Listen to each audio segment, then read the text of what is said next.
Hello, fair listener. Welcome and thank you for following our journey on metagaming by Rum Propelled Gaming. Fair warning, sometimes we are not safe for work, and others not safe for real life. Journey forth at your own risk. Now let's dive right back into Tarath through the campaign Alilopolis. I like stories. Is there a prep? Oh yeah, There's prompt. Yeah, I'd Is sent there a crap? Prompt. I'd sent you the one which is the prompt is your very first memory. Very first memory? Yeah.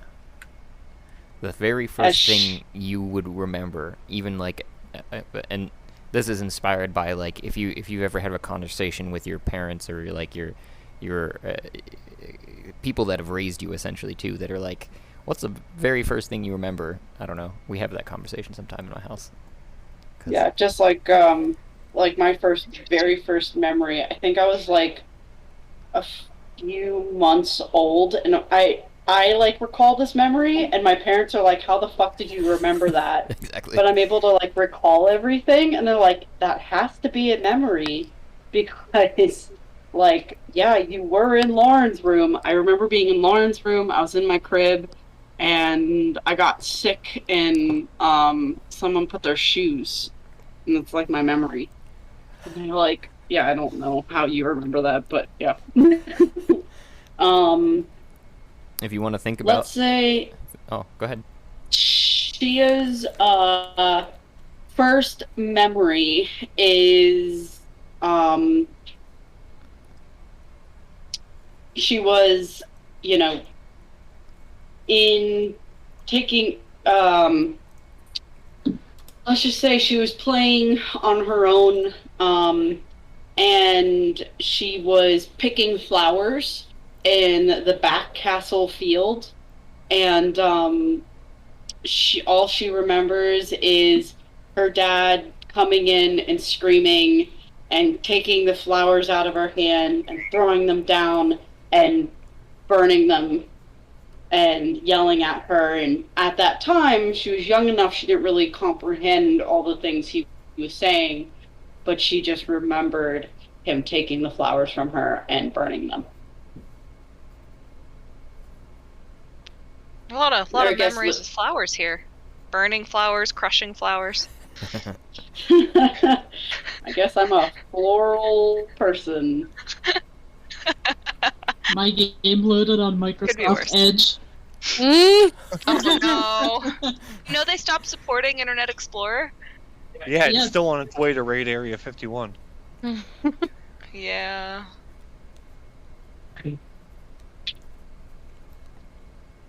The number one source to scissors. download Google Chrome is now retired. Yep. But cool, I'm glad Microsoft Go ahead. Edge worked, I guess. Walk of shame. Sorry, that was not towards you guys. Mike thought he could open something that I couldn't, and I was like, "Can you give me some scissors?" And he's like, "I'll just open it." And I gave him a look and handed it to him. And he's like, "Oh no!" And I was like, "Yeah, that's right. You walk away, walk in shame."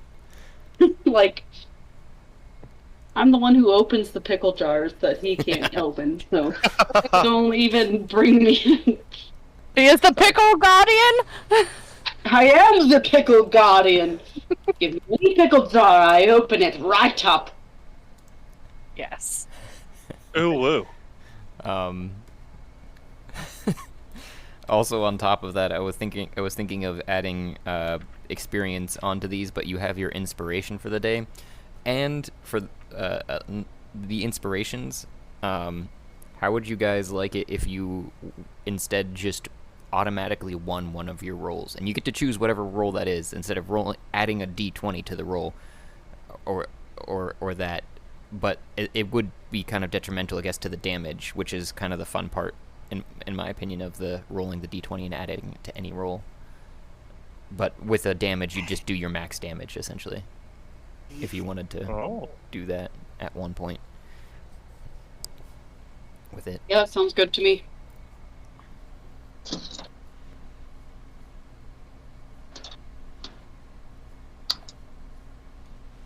I'm a fan. Cool. That's how we'll play it then. So you have inspiration from your story there, Shia, and you can use that to win any dice roll today. Thinks about her father smashing her childhood fun is, wakes up and is like, oh, I'm feeling fucking inspired today. I was gonna say, careful how you word that. The thoughts of her father smashing her flower. Like, never mind. burning the flowers. Yeah. Completely different. But also, I was going to try and start doing a formal recap, not to change too much things up on everybody, but did we get a moon yet? I haven't heard him or Okay. heard them. I do not believe so. Yeah, I hadn't heard them either. That's alright. They can be filled in and can listen to the recap. This is mainly too for the listeners because we recap throughout, but this is kind of like a condensed, more concise, because I actually wrote it so that I can have a meaningful recap instead of just babbling. But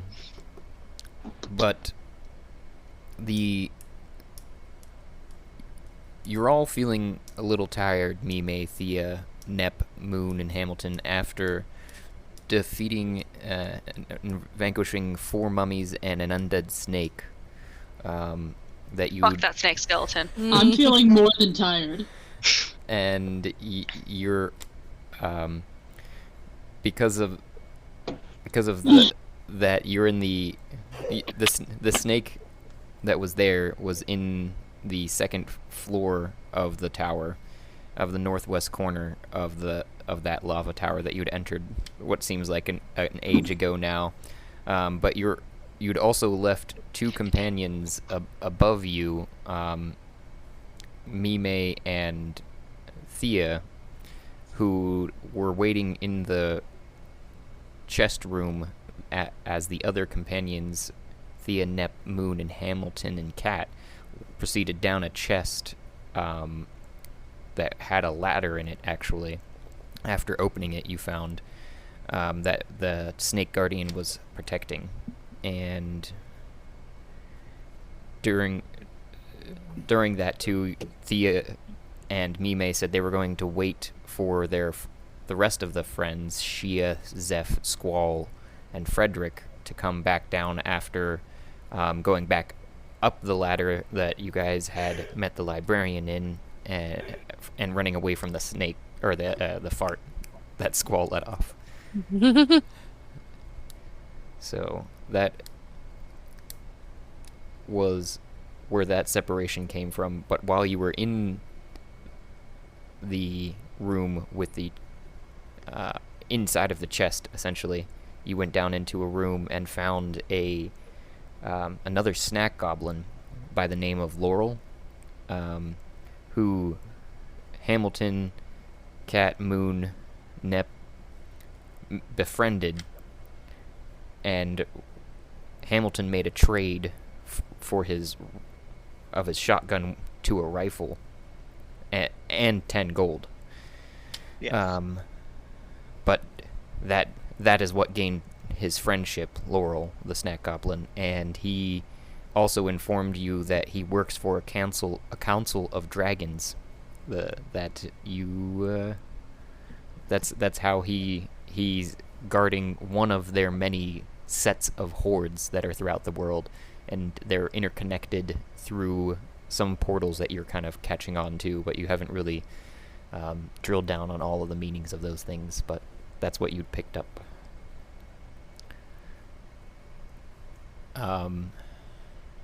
Yeah, that ought to do it. So Thea and Mime, you're still up in the chest room, just past the snack goblin on the second floor, in the northeast corner of it. And Did we see them go into the chest? you did. So, did. like, we know where they are. We're just waiting. One thing that did happen in that time, too, Thea, that you would have been aware of, but you, Cassidy, aren't, is that Mime had, during the time that they had started going into the chest, cast a curing of curses off of you, or removal of curses, to be able to heal you, because your wounds weren't healing, so assumed there was something to do with the curse, and it was lifted, and you started healing again. I see that. Okay, and I got some HP back for that. Mm-hmm. That's lovely. I thought I was gonna have to use my boon. On the note of other things, Zeph and Shia, since Squall and Frederick aren't here, you guys are waking up in what appears to be a cage after you'd climbed up the ladder again into what you thought was the librarian's room, storeroom, which turned out there were figures waiting at the top of the ladder. As you hurried up it, bonked you on the head, essentially, and you're gaining consciousness back just now inside of a cage. Let's see, I think. My bad.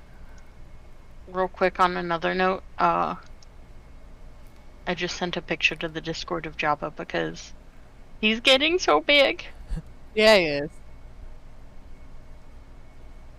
But anyways, so you said we're waking up inside of this cell? Yep.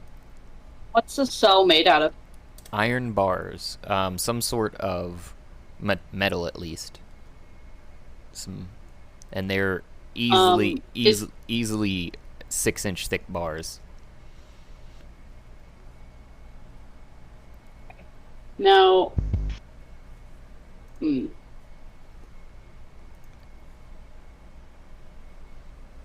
that's not right astral. Try this again.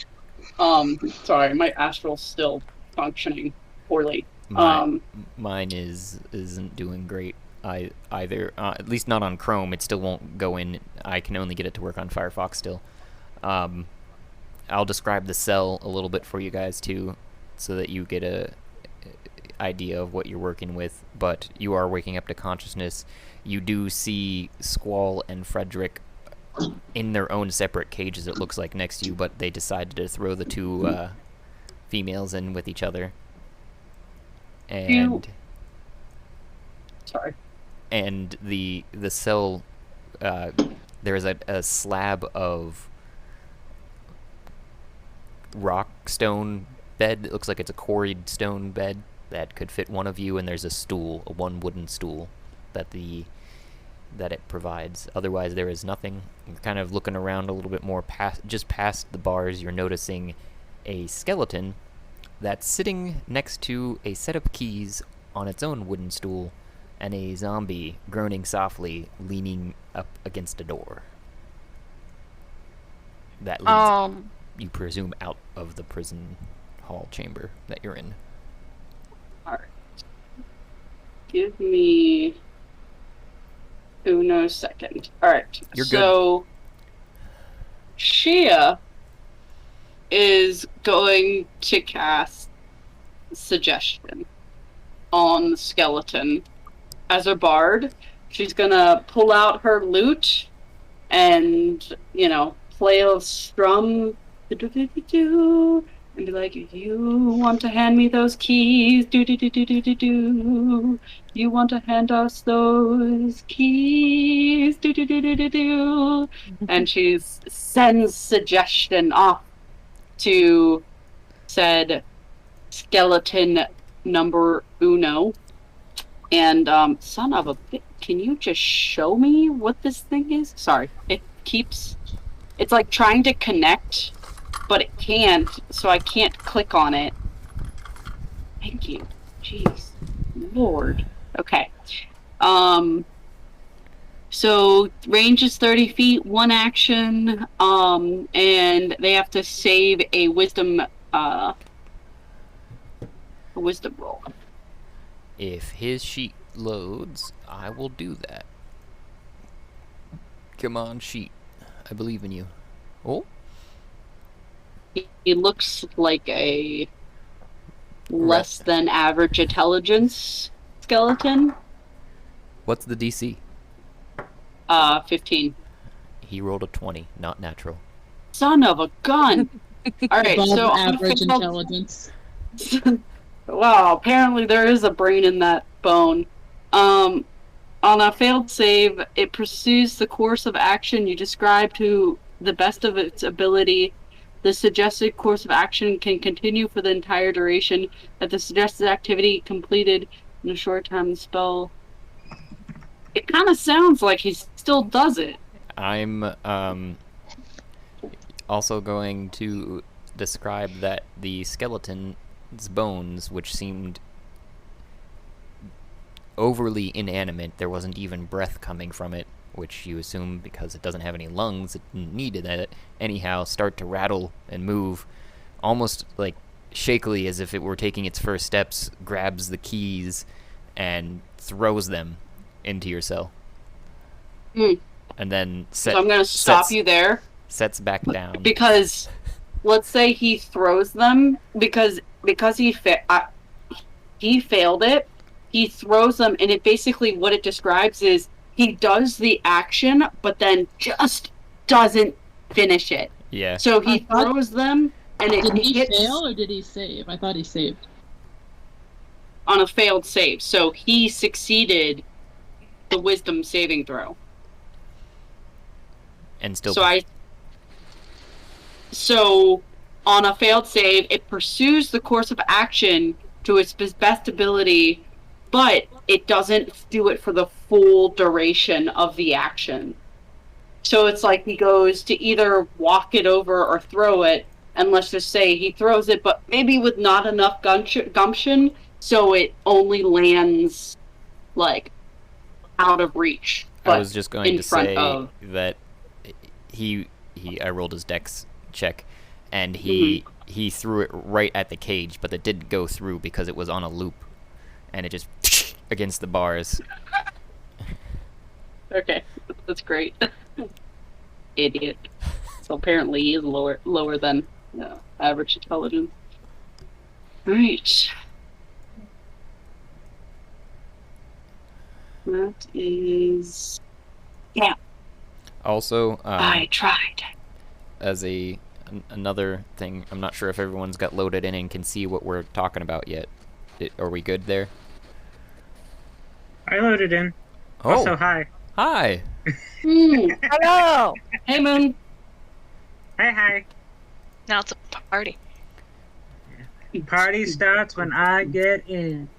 We've been having trouble with our astrals, so I'm glad you got in. My astrals trouble me all the time. Anyway. I had to ask my astrals to let me in like 3 times before they let me in. Okay. I think Sorry, I'm still on this, good. lube is the answer to that solution. Wait. It's the answer to many problems. Can I add a bad gateway joke in there or no? You started it, so... Okay, No. carry on. I am memeing and I approve this message.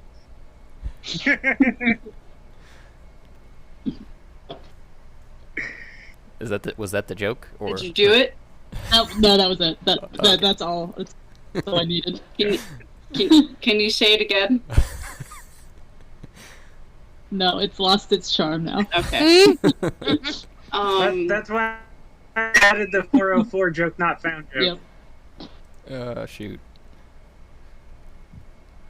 So, with this, I am going to also cast Minor Illusion, which is a cantrip. She is just sitting there and is just like casting spells at this guy to get this key. And so you create a sound or an image that lasts for the duration of 1 minute. And so she basically creates a female skeleton that looks like Or no.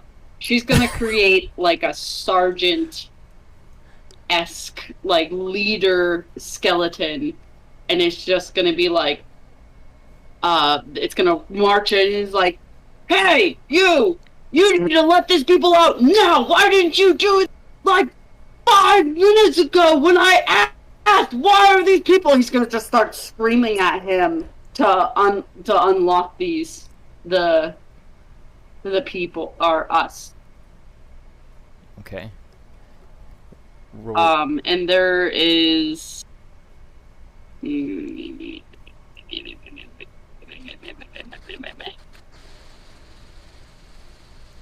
Check against your spell save DC. Okay, so that's a 15.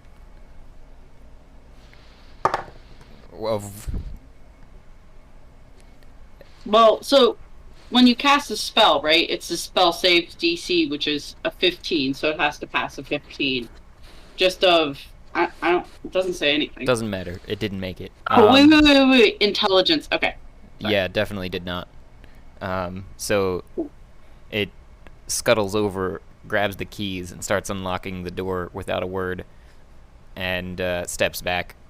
And the zombie that's in front of the other door over there doesn't seem to make a singular move, but your cage is unlocked and the keys are in the skeleton's hand. With the illusion standing and barking next to it at him. And the illusion is like, good! You'll get a raise! And then walks away and disappears before the minute is up.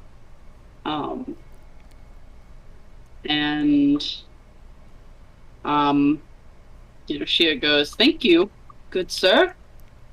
That's very nice of you. I'll take these. And she takes the keys and unlocks Squall. No, I got these for you. Hey, he didn't say that that bird person can go free. Well, he's with us. He said that this group has been granted freedom, and he is with this group. Do you want to embarrass yourself again? I can roll an persuasion. Yeah. Okay. Which is plus 10, by the way, so about to be persuaded as fuck. Okay, so 19. Where'd my other? Oh, I didn't leave it open. I need to just leave it open on the side over here, in this other window.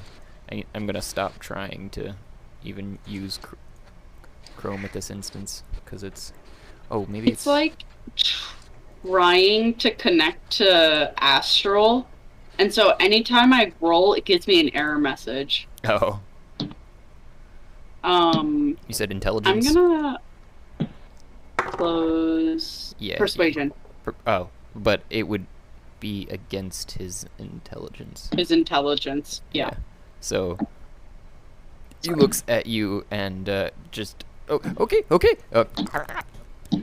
And he's click-clacking away, and he holds his, I guess he steps back because you took the keys from his hand. Okay. That's what he does. She's like, good move. And she winks and continues to unlock and go, come on, let's go, Squall. Squall is unresponsive. Unconscious. Oh, she walks in and scoops up Squall and throws him over her shoulder. Got hollow bones. So she is a right-handed, so she has left hand over top bird. Grabbing bird buttocks for hold. Yeah. Just like a child, like a sleepy child, let's go to bed kind of thing. Oh, and she is quite large, so that's not a problem for her. And you come waddling out of the cage holding Squall like a swaddled child and the keys in your hand. And Frederick is in the last there. Oh, Frederick? I'm not seeing... Oh, I see him. I go and get Frederick. Sorry, I wasn't... So I walk down further and continue to unlock Frederick. Looking over your shoulder at Zeph, like, are you gonna help? Isn't Frederick a Goliath? Yeah, so you can walk down there, you unlock it, and then you're looking at Frederick like, because he's like 7 foot. Is Frederick not with us right now? No. Oh my So son Frederick of a bitch. is also unconscious on the floor. Son of a bitch. Okay, so he's showing like quite a large he's showing a what fucking dyslexia. What is it called? Shield. He's showing a shield.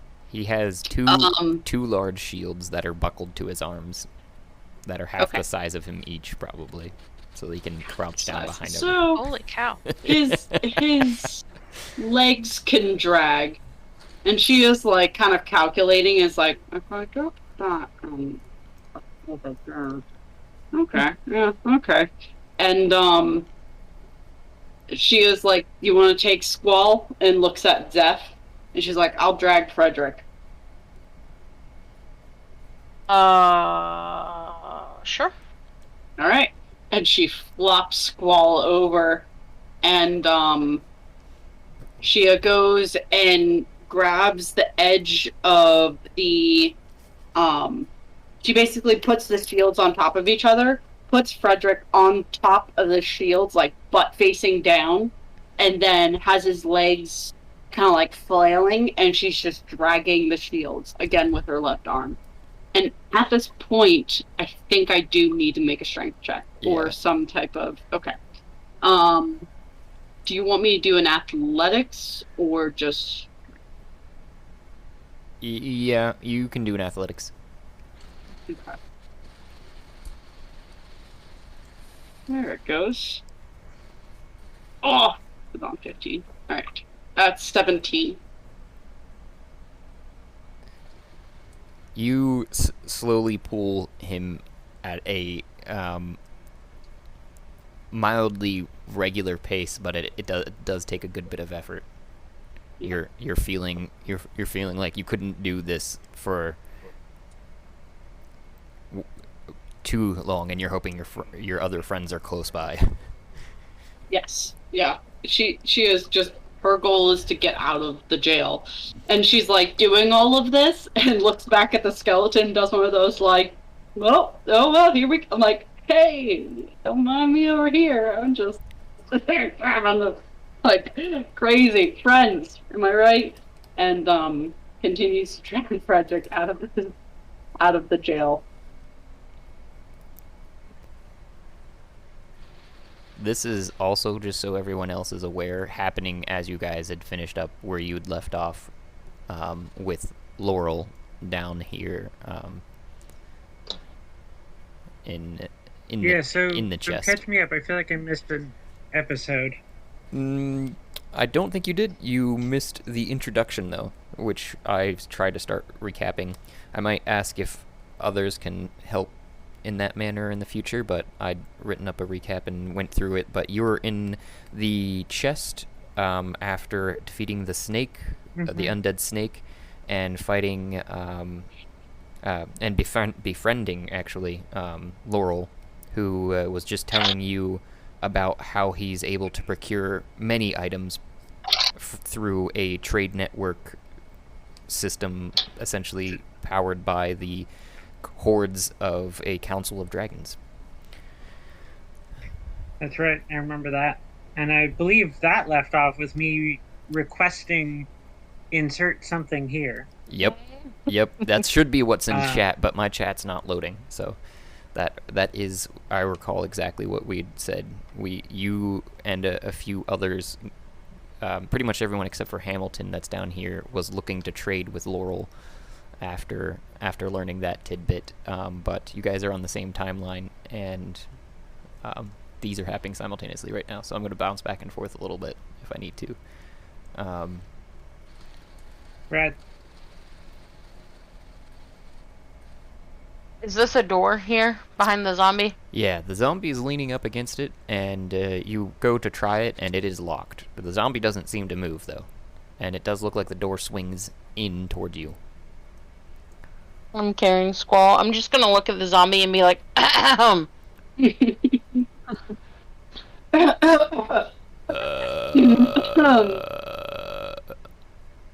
That's what he says. Yep. I thought someone was burping for a hot second. So Yeah, me too. I was like, God damn! I'm gonna turn and look at the skeleton and be like, you gonna let us out, or? Skeleton says that? Yep. Okay. I'll give him a good shove. Try a good shove. I'm gonna prop Squall up on this stool right here. Okay. And I'm just gonna look at she and be like, where'd you put those keys? She let's think. She actually has them, I think, in her right hand because she was just doing it and she was gonna throw it on the stool. So she hands her, as she hands up the, goes, here, right here. Thank you. And I'm just going to, like, get uncomfortably close to the zombie and start trying to unlock the door with the keys. Is there a comfortably close to a zombie? Is that a thing? Isn't I think so. zombie? No. Zombie. No, Lots other of zombie character? parts. Lots of zombie parts. Oh. Carry. Lots of zombie parts. Um. Does he smell his brethren? Is that why he's like, He's like, I smell my brother. Like, oh yeah, that was last night. You start the keys, and then on the third one, in the door you hear, and it's unlocked. You're pretty sure. Alright, I'm gonna open it. You start to pull open the door, and on the other side, I'm getting it, you see a hallway lined with 3 more zombies, but these ones are wandering around in a circle, and there seems to be a shadow in the center of this said circle. And 5, 10, 15, 20. As you'd open the door, if you could roll me loading. Roll him some loading.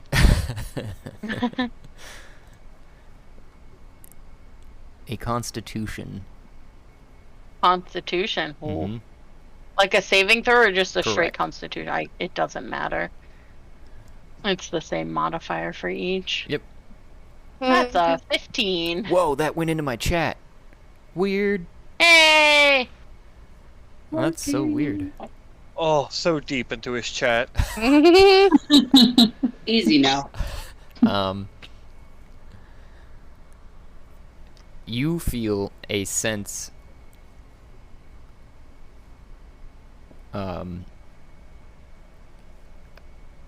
of almost draining your energy is dwindling even faster than it would be. Like, it feels almost as if you had started running a race and you don't know why. You're almost slight of breath as you're standing at the entrance of this door and looking directly at the shadow in the center of these 3 zombies. Oh. And you would take 5 necrotic damage from that. Oh. Do I notice Zeph waning at all? Yeah, it almost looked like she'd just gotten a swift kick in the side of the ribs or something. It's and she says, oh, it smells that bad out there. Oh, it smelled bad in here. I'm just gonna kind of turn and be like, something's not right out there.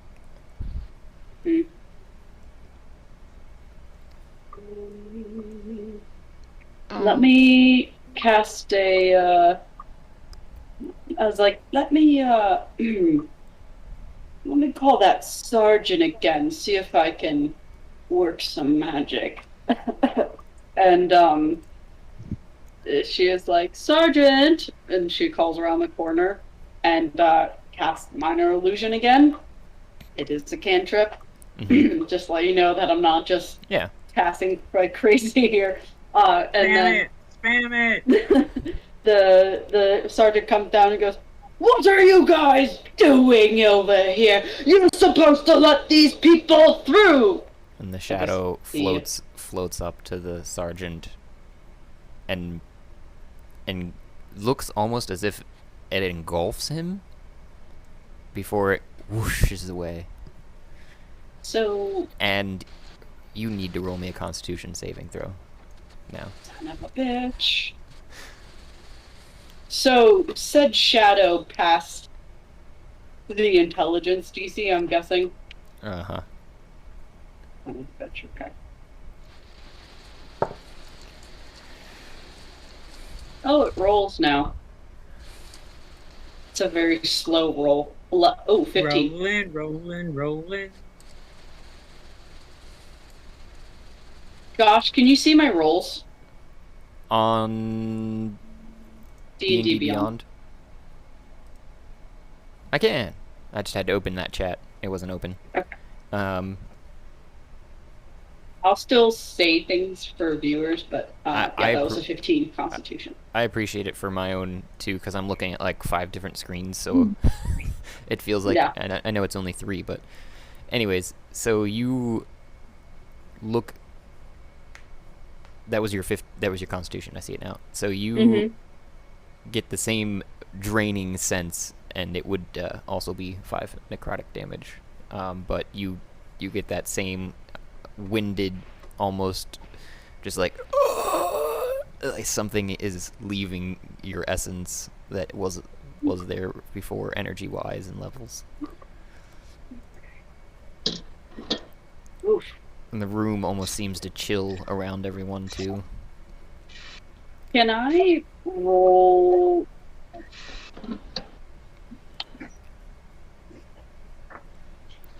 What would I roll to figure out what this guy is?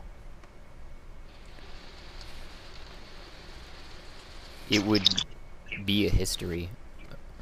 Okay. Yeah. Oof. Oh, 21. Nice. Hey! So you've heard of such things, but you've only guessed them to be boogeymen in the dark. People winding up found in places they shouldn't be, probably. Seeming to be completely drained of their essence. And they're only a husk of themselves. The name associated with such a thing is a Bodak. They hide in the dark corners, recesses of the worlds. Okay. I'm gonna then cast True Strike, which is another cantrip, and point my finger at target range. My magic grants you a brief insight of the target's defenses. On your next turn, you gain advantage on the first attack roll against the target provided the spell hasn't ended. And there's no... I just get this.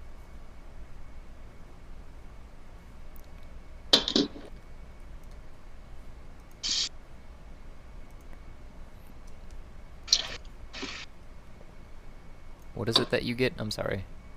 They're... Insight to target's defenses. Got it. Okay. I got this. I wonder if this will work in chat. It might not show up quite well, but... Oh boy. Yeah, it looks like poo. It's... It'd be easier for you to do this. You can metagame that a little bit, but that's fine. I will send you this. What's life without a little metagaming? While you're looking that over and thinking of your next move, has anybody figured out a trade down here? Or is Mime and Thea, are either of you doing anything? I know Gunther has wandered back into the room after not finding Shia in the closet that was Gunther's So prime I'm gonna walk objective. up to Thea and hold my fist out. Be like, so we're waiting, because I'm not going down to that chest. I don't know how you feel. But since we're Right. waiting, rock, paper, scissors. Mm-hmm. Wait, I feel Rock, like it's paper. called something different in D&D. Boulder parchment shears. Yes. There you go. Okay, so not on the count of 3, after 3. So 1, 2, 3. So shoot. Right. Yeah, okay. Boulder, parchment, Parchment. shears. Shoot. We both did shears. Boulder, parchment, shears. Shoot. I did boulder. Theo did shears. I win. So I That's lose 2 like out of 3. Go again. Unless you want to do something else, we can ... We can end scene on me, May, and Thea playing boulder, parchment, shears. I don't know what else we're gonna. I don't know if you have a desire to do anything. I don't want to go down in the chest. I feel like that's a bad idea. We're waiting for the rest of the party to join us. I guess we could go back out to where the stairs give out, so they can see us. Maybe I'll stand in the doorway, so that if our fellow party members make it up the stairs, they can know that we're here. But besides that, I feel like we're just biding time. I cast Produce Flame and draw a little tic-tac-toe board on the ground with like a stars. Yeah, we do nonsense until the rest of them get here. Okay. What about Nep, Moon, Hamilton, or Cat down here with Laurel? Still discussing your trades or what you might want to trade and or get. Yeah. So.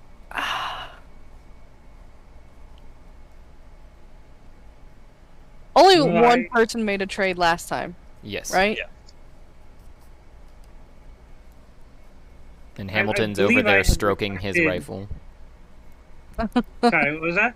Sorry, and Hamilton's over there stroking his rifle, newly acquired one after Cat's question. I hear he likes stroking his rifles. I believe I had asked the Laurel in I Was Tired D&D speak for essentially something that would increase my wisdom. Wisdom. Wisdom, you say? Yes, Also something wonder- that would bring enlightenment. No, it's the ability, discernment, the ability to tell which nightmares are my friends and which ones are my predators.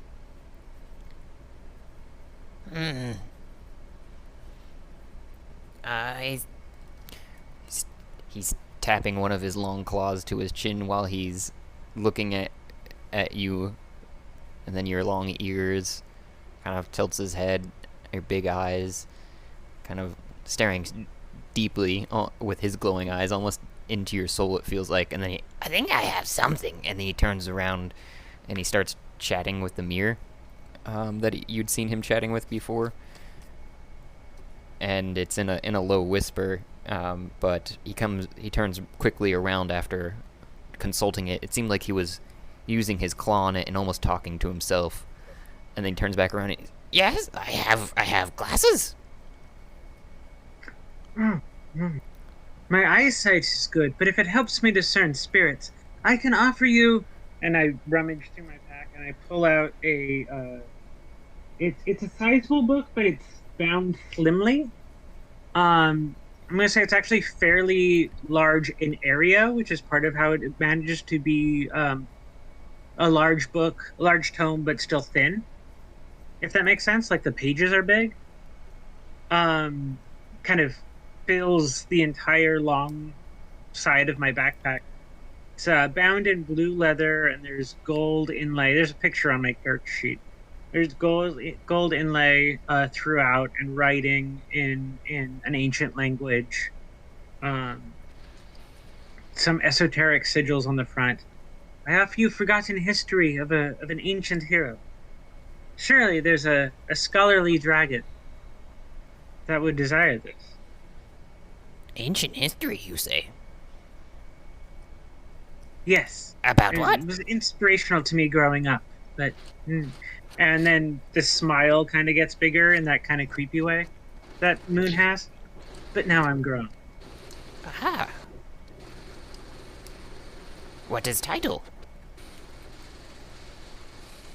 The title is Virtue Grows Only from Its Own Death. The story of now I have to think of a rabbit folk name off the top of my head.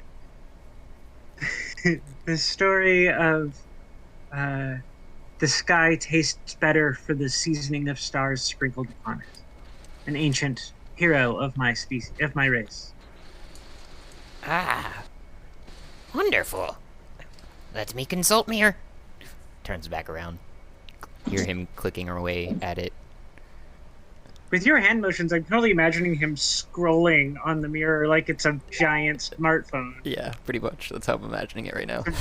It's a Microsoft Surface. This magic mirror is a Microsoft Surface. Do they still sell the giant Microsoft Surfaces, by the way, that they were like making a big deal out of in CSI? Yeah, they're pretty pretty expensive. Oh yeah. They're like 5,000. Yeah, HP tried to basically like redo the Apple, like I don't know people who buy Apple computers, but the Mac, right? So not the book, not the laptop, but the actual computer, but the whole thing's a touch screen. So it's like this 32-inch screen, and all of it's wild. See, what they would impress me with is, and I'm totally giving Josh some time by vamping, is if they made something like that had the same shape as the old iMacs, but was a little bit smaller, and it was just a 3-dimensional touch screen, and they managed, like, that would be really cool if they could figure out what it would be useful for. You make it, they will come. Someone will find a use for it. The entire porn industry is built on that particular adage. And Laurel turns around and we can make trade. And I actually go into a bit of a go over to other mirror, don't walk in here, and stand in front, and I will make trade. So I had started going into like a very overblown sort of swashbuckler, like on one knee, holding the book up, and then I stop halfway and hear that, and just kind of, for flair, do a one-handed cartwheel to get over to the other mirror, and then go and like land in that position. kind of like one of those moments where you're like going to handshake and you go to push back your hair. Exactly, but only like more swashbuckling. Yeah. And so I'm holding the book up to the mirror. You see on the mirror actually an image of a set of glasses that are with one side of which actually seems to have multiple lenses that are affixed to it for viewing, to switch between different colored lenses, it looks like, on the right side.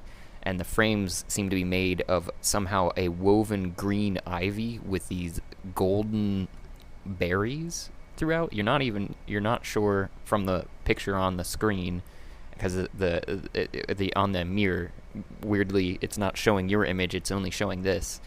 But it whether or not the frame is actually a grown material or if it's just worked metal with a green color. Sexy. There's an awkward moment where I just sit there in that overblown position, and then I look around and I sort of reach out towards the glasses. And your hand comes up against the screen, but then you hear from the other side, Place book up against screen. I move the book forward so that the not the spine, but the other side of the book is touching it. And the book slowly goes in, and the glasses slowly come out of almost as liquid gelatinous material, it feels like. And then the book vanishes, and you have the glasses in your hand, and your image appears on the mirror again, as if a normal mirror. Well, a mirror surrounded in gold. I wipe my hand of the gelatinous liquid that is on it, on my leg, and then put the glasses on. and you see immediately from the other side of the wall a whole slew of rainbow colors just permeating through the wall. It's June!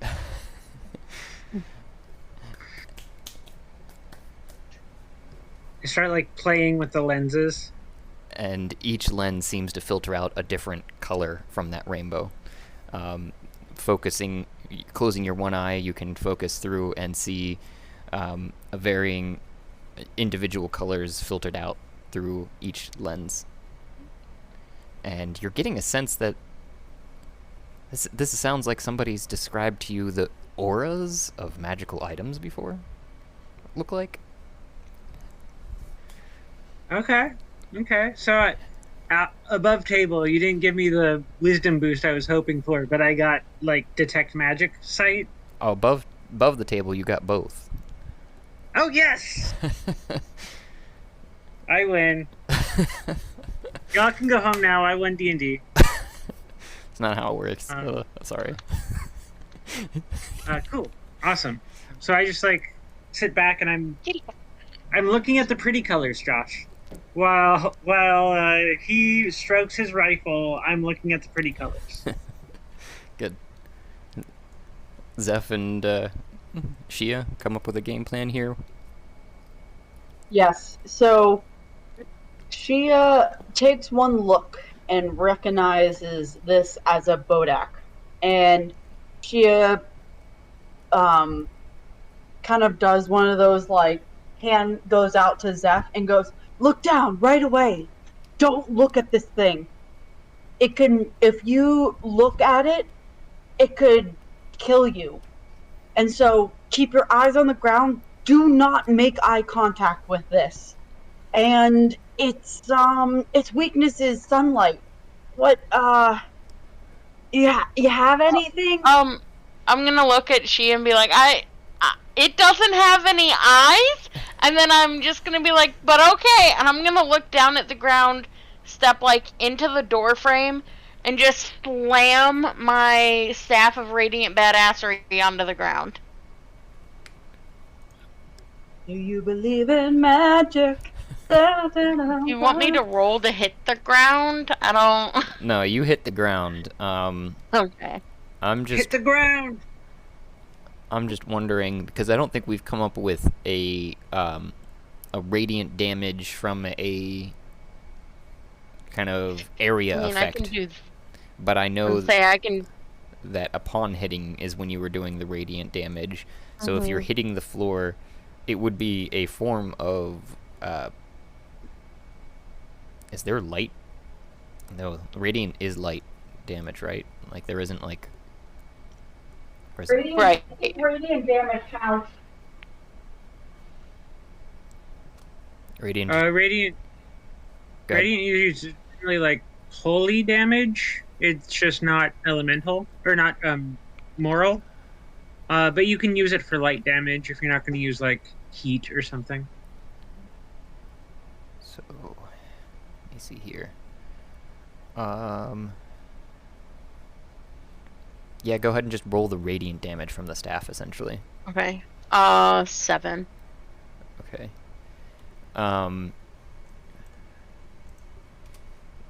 You see the shadows kind of pull back around the front of it. It looks like almost a cloak that has been washed away from what's underneath, and you see this long, almost melted looking face of a humanoid individual with all long drawn out and washed out features underneath the cloak, and where its eyes... Do you look at him? I'm guessing... No, I'm looking at the ground. I'm guessing not. Okay. But you do see its feet then where it's out of your peripheral, just from your angle, and they are this gray kind of colored skin that is all melted looking and washed out. And you hear a... and it shrinks back.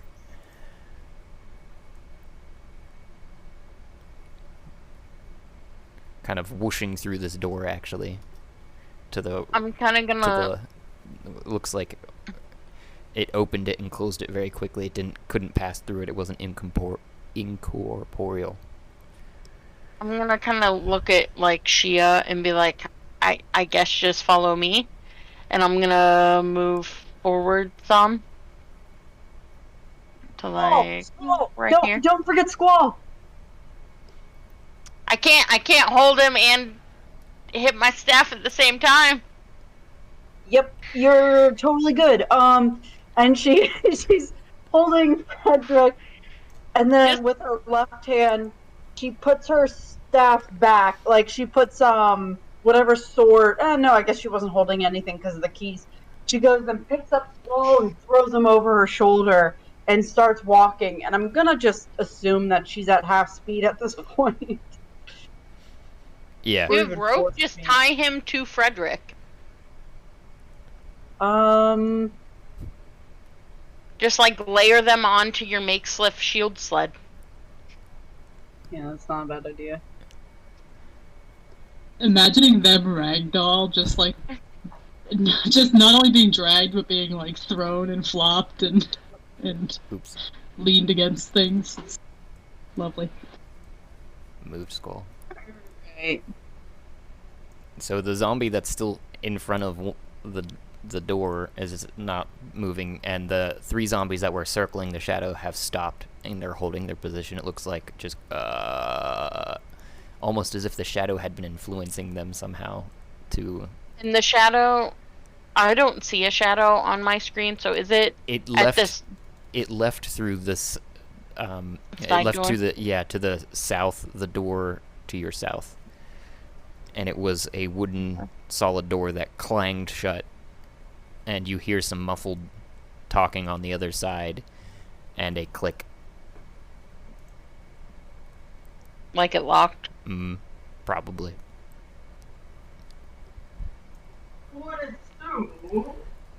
Just gonna keep moving forward. I'm gonna try this door. Which is completely unlocked. She used a rope to tie Squall to Frederick and kind of pulls out a sword. Not a sword, but The sword. her sword. The crystal sword. And just holds it and drags them along and follows kind of the straightest line possible, looking down. When when you open that door, you see slumped, not moving, head down in its chest, a giant decaying ogre corpse. Does not look animated currently. I'm gonna kinda chuckle. And I'm gonna like kinda look over my shoulder at Shia and be like, should I get out the dick? Did you give up the what? Sorry, I missed that. Should I get out the dick? She is kind of like a little bit winded from like carrying everyone. Goes, yeah, sure, whatever you need to do, and kind of keeps moving forward. I'm just gonna kind of like chuckle to myself and then just slowly creep into the room as quietly. Actually, you know what? Fuck it. I'm gonna try and stealth my way into the room. Alright, roll stealth. To be clear, you guys walked from the east in our door where your cells were to now the west of this room where the zombies were circling it. That's a 16. And you're creeping up, and the decrepit corpse does not move. There is no sound. As you're creeping into the room, there is a bit more sound, it seems like. Soft talking, nothing more. Almost a polite conversation coming from a door that's to your left after walking through that west door in the chamber you were in. So now you're in a little vestibule of a space in front of a second door that leads to the south, it looks like. I'm gonna, like, turn to Shia and kind of just, like, hold my finger up to my mouth, like, shh! And just keep like, nods and sneaking then, on by. yeah, keeps trucking.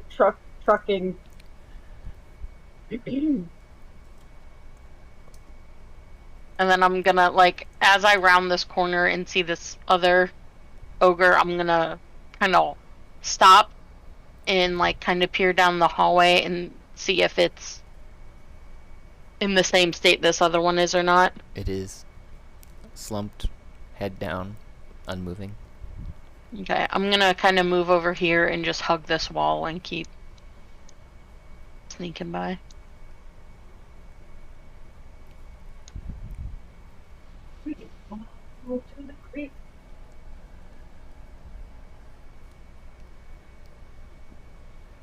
Shia, could you roll me a stealth with disadvantage? Oh yeah, for sure. Done.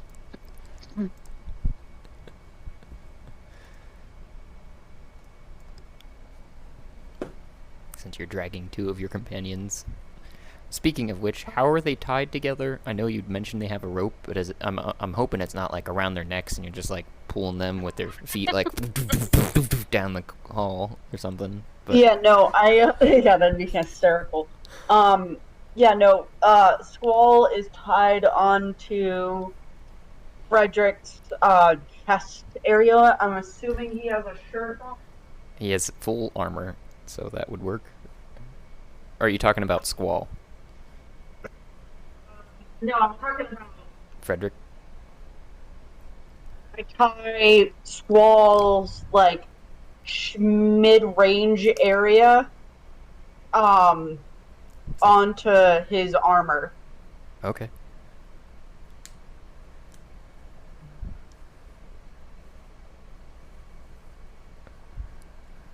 Oh, I gotta go to D&D Beyond. So an 11. Yep. You hear some voices as you're passing that door that I mentioned to the south get a little bit more raised, and one specifically out of it kind of gruff sounding, "Keep it down out there, zombies!"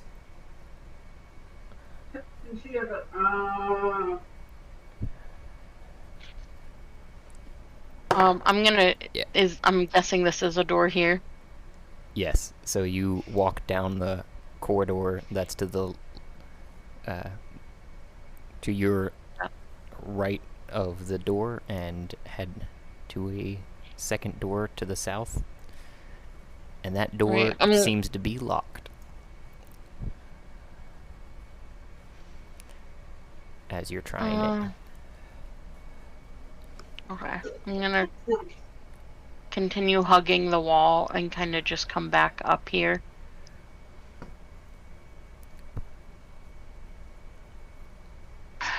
Fuck. Fuck it. I'm just gonna try this door that's up here where this other ogre is. The door is locked there too, but you can hear even more loudly now, and it's three voices in unison, all varying degrees of angry.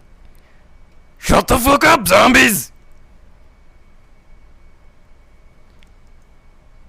Shut the fuck up, shut the fuck up, shut the fuck up! I'm just gonna come back down, whisper to she and be like, "So which door should we try to get through?" There was no sound coming from. The one that has no voices. Okay, and I'm gonna come back to this south door and I'm gonna try and pick the lock.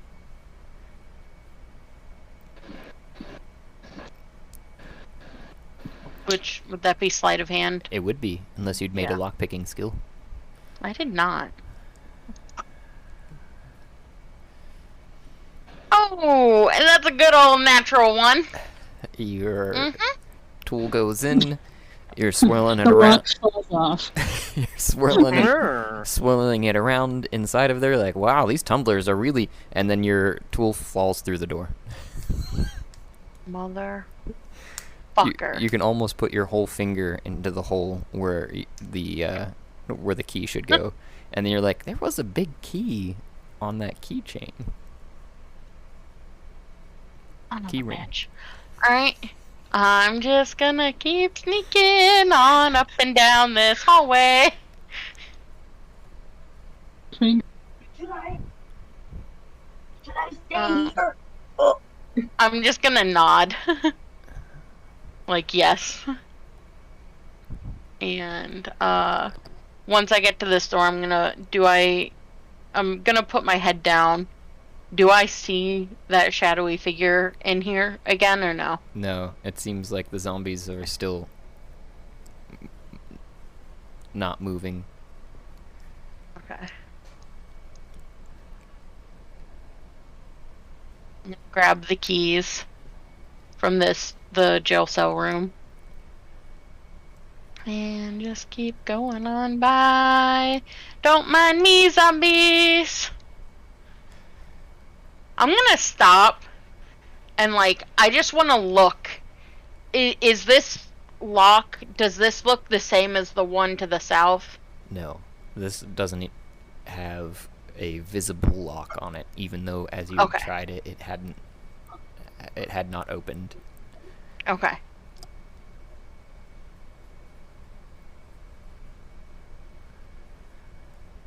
And the door that you're facing, that's the furthest south in this corridor, is facing towards the east again.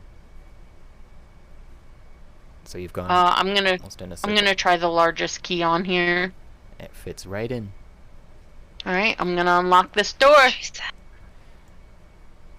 That's what I said. That's what he said. I'm not a he. Sorry, no, not you. That's the. So I'm gonna try the biggest key in here. That's what she said. I'm gonna unlock this door. That's what he said. That's what I was. I see. Poor timing.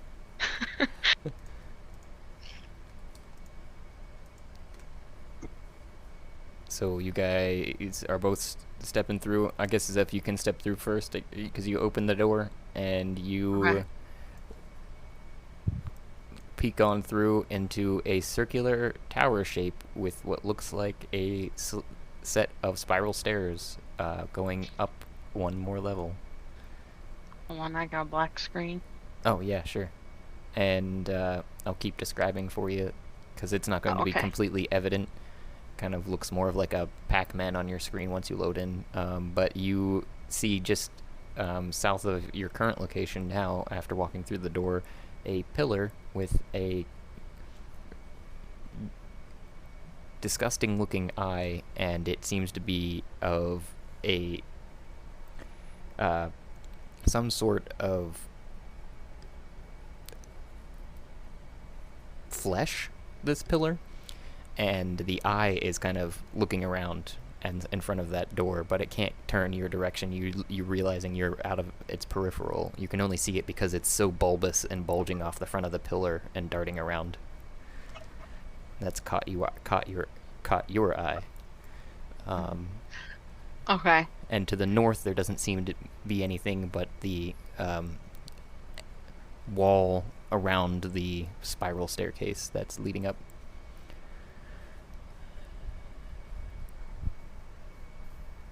And does this chamber look like the ones that we were in before with, like, the imps and stuff? It looks very similar to the one that you were on with the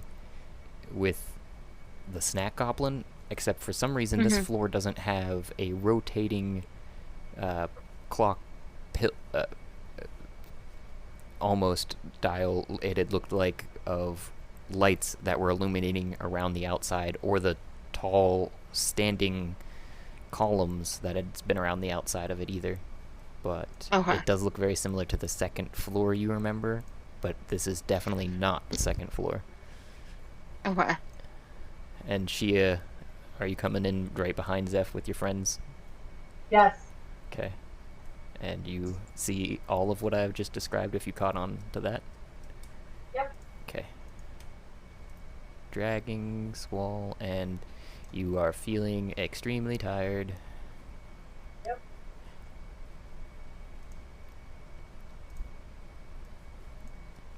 I'm just gonna hug the wall and kind of like just inch along the wall.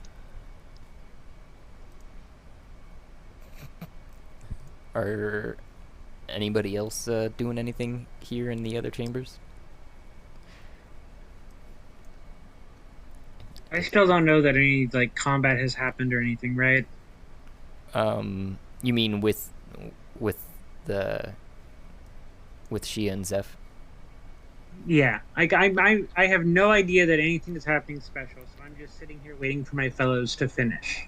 Is that correct? Yeah, your interpretation of what is currently happening is you're still in the chamber with Laurel, which is filled with riches, and that mirror that you had interacted with, and you're inside of a room that is at the bottom of the chest, and you are waiting for, you're looking back between Kat and Nep now, who are the only two that said that they'd wanted some things from Laurel, but they did not know at the time, so they've been mulling over it this entire time what they would like. Yeah, so I'm basically just serving as their backup, which means I'm sitting here looking at pretty colors until they do their thing, or I'm told that there's reason to go elsewhere. Yep. So Nep, Cat. Okay. Sweet. So am I good to go forward then?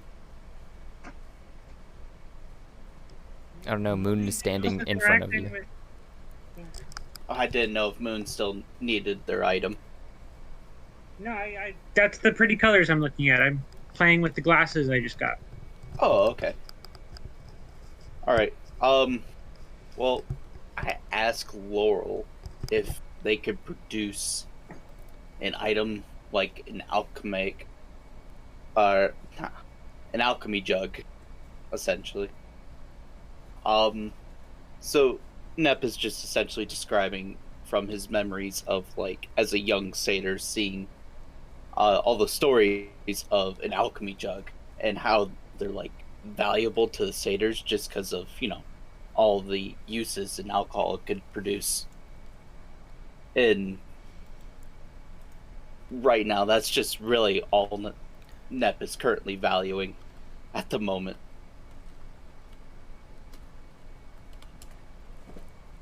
Alchemy? Alchemical? What do jug?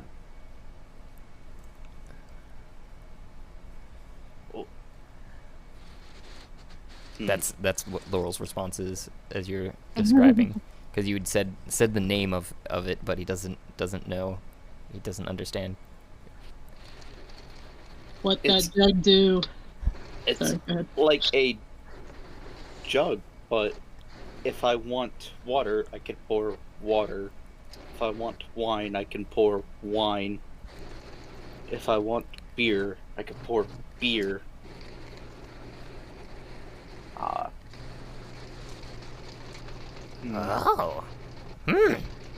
I must query. And he turns around and starts his claws against the mirror behind him that you can see just off to the side, which is situated just in front of this broken portion in the wall into the chamber with the treasures. And he's clicking away on the screen, and he kind of still whispering to himself. Does jug look like this? And he swipes his hand real fast. Go look, mirror.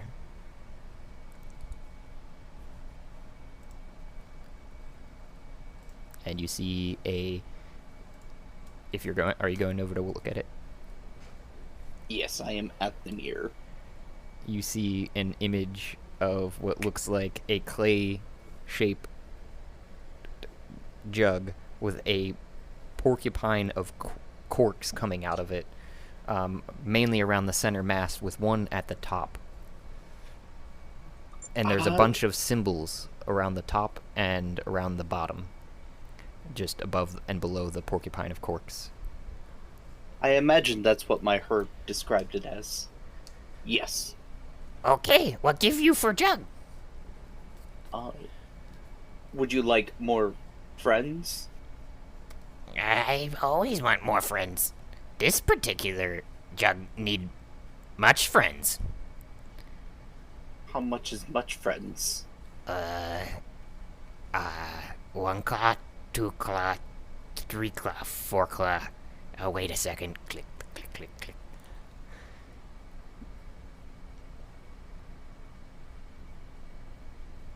Probably 100 friends. Cool. Wait. Still looking. Thinking. Much easier to do trade for item. Just so know. Click, click, click, click. Master's greedy. They like more friends. Click, click, click, click, click.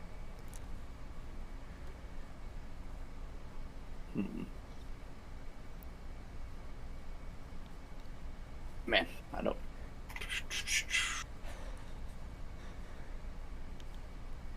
Would you care for this rapier? Pointy stick? Yes. Does it do more than stab? It makes whooshing noises. Oh. Magic whoosh? No. A shame. I like magic whoosh.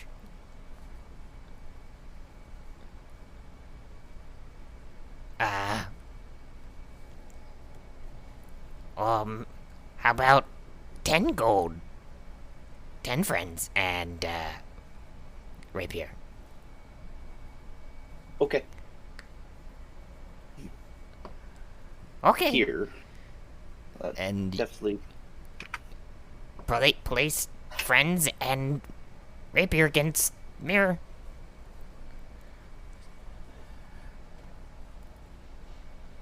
And I do so.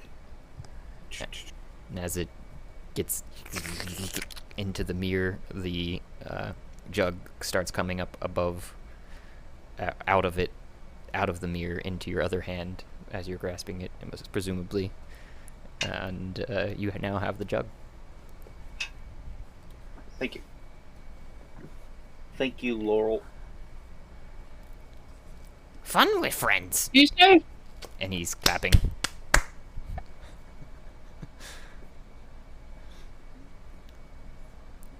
What was that?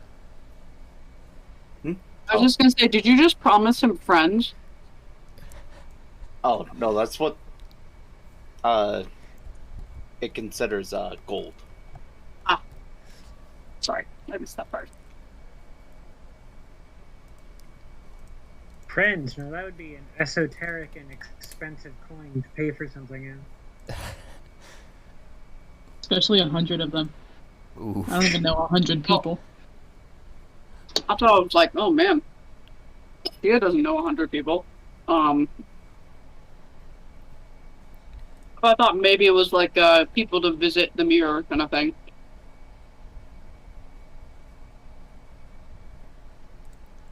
Yeah, that would make sense.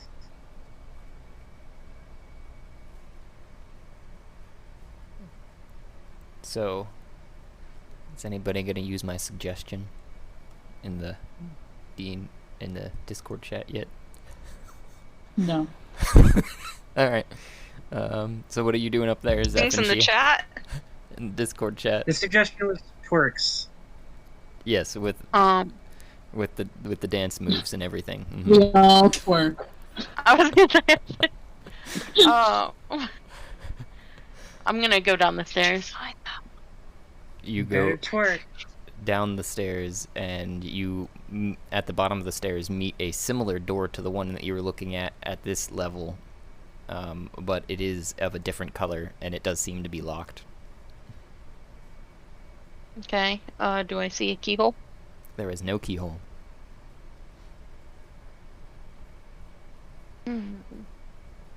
Actually, You're remembering the very first door in this tower you opened in the spiral staircase with a magical instance that was red.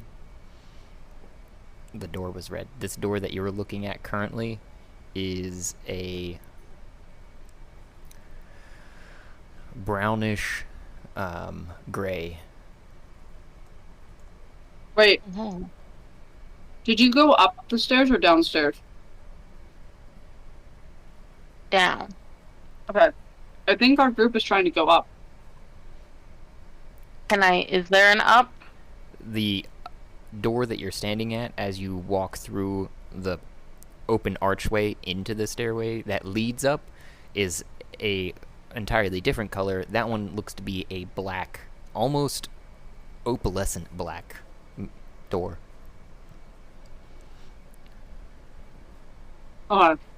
Does that one have a keyhole? It does not. At this point, Chia is going to torque it and go, "Hey guys, you hear me? We just escaped the prison, and we need help." And it comes over everyone's torques. You were in prison? Yeah, I don't know how. Memory's a little hazy. Where are you? I'm at a stairwell with what's the color of the door again? Black. Scent black. Yeah. And the door that you were looking at the bottom, Zeph, was a brown, and you're kind of remembering that being the door leading up when you were the brown one, when you were on the second level. So we're in the dungeon, and I'm looking at a stairwell with a black door. Does that mean anything? Yeah, spiral stair. Josh, does dungeon tell me up or down? Dungeon? I'm fuzzy on memory because I've been dealing with so much. No, it does not. You've not been in a dungeon. I also don't remember. Did we go up? You guys are still on the second level, as to what you know. I'll go to the staircase, and I start climbing out of the chest. You climb out of the chest to see... Because the easiest way to get Moon to go somewhere is for one of Moon's friends to say, "I need protection." Thea and Mime playing tic-tac-toe on the floor of the treasure chest room. Well, they would have heard that over the park, right? Yes, they heard it as well, but you were right at the bottom of the ladder, so they were finishing up their game when Chia was making the announcement. You heard? Yeah, Chia, we're on the second floor, but I don't know which floor you're on. I'm not sure either, but I would assume dungeons mean like low. So we gotta find some upstairs. All we find is downstairs. Zeph! This is not over torque. Zeph, is there what do you see down there? Should I continue down? It's just the door. Just a gray door. Chia kind of heads over around this circular center and starts to notice and see some statues and a double door. There's a double door up here. Did you try it? No, I was too afraid of the eyes. Oh, there's giant eyeballs. On the pillars. Can someone confirm that we just used magic on those doors and came up? I don't. Cassidy doesn't remember, but Theo would remember. The last game I played, I know we were trying, I think burning the door. Because it was red and we were thinking Wait, like these it are had the red some doors? sort of like... And yeah, the red door in the spiral stair. Okay, so Moon is just running right out there. So what if we use some kind of earth bending? I can't do Earth that! magic. My bad. Air Ganassi, definitely not use sort of- Air Ganassi! Something elemental. Air might work. I don't think it had to be specifically fire, but definitely some sort of like elemental. Black I'm is pretty sure necromancy. it was evocation, like specifically evocation magic.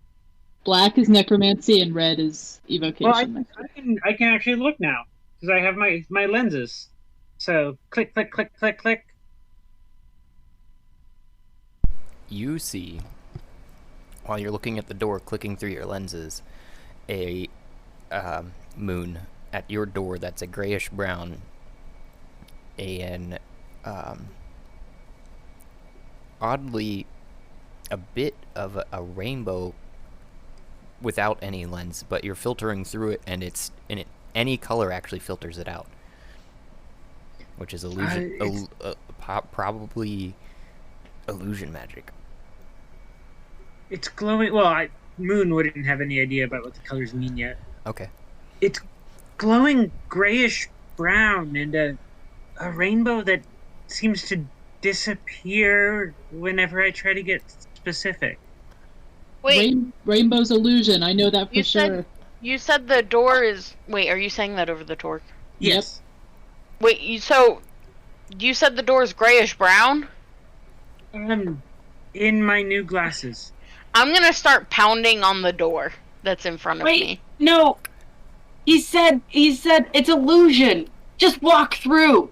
Moon, walk through it.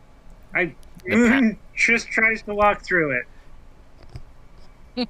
Roll a As I'm going to knock on it. roll a dex Oh, no! save. And Moon and Zeph, you start on it, and on the other side of the door is a softer gunk, gunk, gunk to your friends as you're walking towards it, Moon, or about to press your nose into it, I'm guessing. That's where the dex save comes into effect. I assume that I don't get my advantage if the threat can be seen from, like, uncanny dodge. Yeah, you do. Oh, I do. Sweet. That is an 18. Is there a limit on my lucky footwork, or can I just do it? I will use my reaction because I can just do it to max us out at a 22. Nice. Your nose Plus comes 5 advantage and can add a d4. pressed up right against the door as the last knock resounds, and you stop, feeling the pressure of the door in front of you. This is not an illusion. The door itself doesn't seem to be the dream brought into waking. Sorry about that. And Thea is, I actually, to get down the stairs with the two bodies behind me, do I need to roll anything?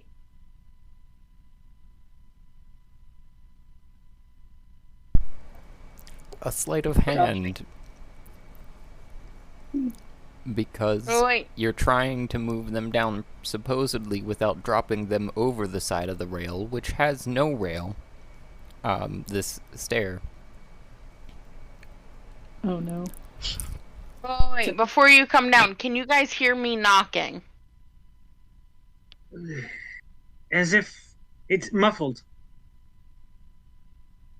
Can Gunther hear the knocking with keen senses? Are you telling Gunther to do so? Like, is it our Gunther, friends? well, Gunther has been standing by the door this entire time. I noticed that. Are you telling Gunther though to like, or communicating? I guess, more or less. whether it's with hand signs or Just- gestures or. He's just hanging out, Okay. but listening. But he was looking for Shia and Zeph and Squall Well, anyway, so. Then in that case, Gunther is staring directly at the door, and looking over at Moon, because it doesn't look like Thea and Mime had finished their game of tic-tac-toe and aren't over here by the door, at least visually for me.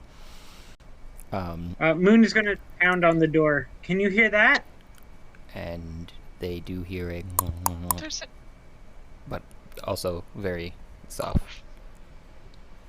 I can. So we're on opposite sides of this door, so we just need to figure out how to open it. well, so Coming. Sorry. so even theoretically, assuming that we see something is up with Gunther, just because we're on the other side of the door, does that mean that we can open it? Is there a knob? There is not. This whole time there was just a doorknob. I feel like it slid up. I don't remember exactly, but I feel like it was like a heavy stone door that like. We opened this door before, right? Are we solving the We same did. door? Okay. With some sort of magic. It was definitely some sort of magic that somebody did.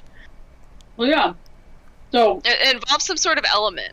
It wasn't fire per se, but it was some sort of like conjuration or something, I feel like. Well. Kitty cat butt. no, sorry. That's how we You open the said door. you said that this is illusion magic. Well, that's what I thought Rainbow was, but I don't know what kind of illusion, because it sounds like that didn't work out for you. Can anybody cast anything? Yeah, Yeah. I can cast. What was the color again? Grayish was red. brown. Oh. Gray. Well, I see a glow of grayish brown and an illusion that disappears whenever I try to get more specific. To clarify, there isn't a glow of grayish brown. The door itself is a grayish brown. Oh, I thought you told me that was an aura when I asked. Sorry. The aura is that rainbow that seems to be disappearing that you were describing. That's my. Take out the grayish brown in that then. I didn't say that. Rainbow is illusion, right? Yeah, so Shia, once you get down here, can you just minor illusion a doorknob onto this thing? Ooh. Yes. That's a good idea. I don't hate that idea. And Shia tries to come down and rolls a sleight of hand a 15. And your friends, still stuck together with the rope, luckily, and mostly protected by Frederick's armor, clatter down the stairway. It's like one of those things where you like kind of like run down real fast, trying not to get hit. Yeah, because they're sliding actually faster too as they come. Yeah. And if both Zeph and Shia wouldn't mind rolling me a deck save. Yep, Sure. that's realistic. Oops. That's How far another down? natural one there. Jesus. How far down does the bottom of, like, I assume the spiral staircase has, like, a core in the middle and they can see down into it. How far down is it? It seems like each one has a landing, so when you get to the bottom of the set of stairs, there's almost a landing, and then it goes down to the next floor, and then there'd be another landing. So that's each one is separated by these floors, as if they'd built the whole thing floor, stairs, floor, stairs. Makes sense? Mhm. Okay. At least the bodies wouldn't just fall down to, like, an endless shaft. I was gonna say the bodies will hit the floor. I gotta Shia get over doesn't to know you. if she'll get them again. And that's a 16 from a deck save for Shia. So you, Shia, running actually in front of the bodies, trying to guide them, make it to the door, and almost do a run up the door as your friends slam into the bottom of it. Everybody on the other side hears a clattering and then a And Zeph, you get your feet swept out from under you. Right when that happens, you fall into the pile of your unconscious friends, and nearly off the edge of the stairs to the. You're basically at the bottom, so luckily it's not down into the abyssal void beneath you. I don't think I'm gonna carry you. You too. Get up on your feet. I'm gonna jump up and be like, yeah, nothing to see here. And that's 5 damage from I you, cast- Zeph, from bludgeoning damage. Oh, jeez. They just slid down like 30 feet of stairs and ran into you. I'm sorry. I'm just gonna like kind of like cough and like jump up and be like, so about that doorknob. Gia casts minor illusion at the door, and shows a beautiful golden knob. And she's pretty proud of her work. She's like, that's a beautiful knob. It appears just as you say on your side of the door, And she goes to twist it. and the door swings out, and you find your friends on the other side. Well, Gunther and Moon specifically. Does it move? Does it swing open through me? No, you see it start to swing and would presumably take a step back. Yeah. Yeah, I'd probably like backflip, put my hands on Nep's shoulders, and land behind Nep. Is Nep with you? Or whoever's with me. Isn't somebody with me? Is it just me? Gunther was with If it's you. just me, then I'll just Gunther. Put my hands on Gunther, who's a dog. Mhm. So Gunther's back. And then flip and land on the stairs. As she cast it. Hello from the other side. Usually that means the land of the dead, you know.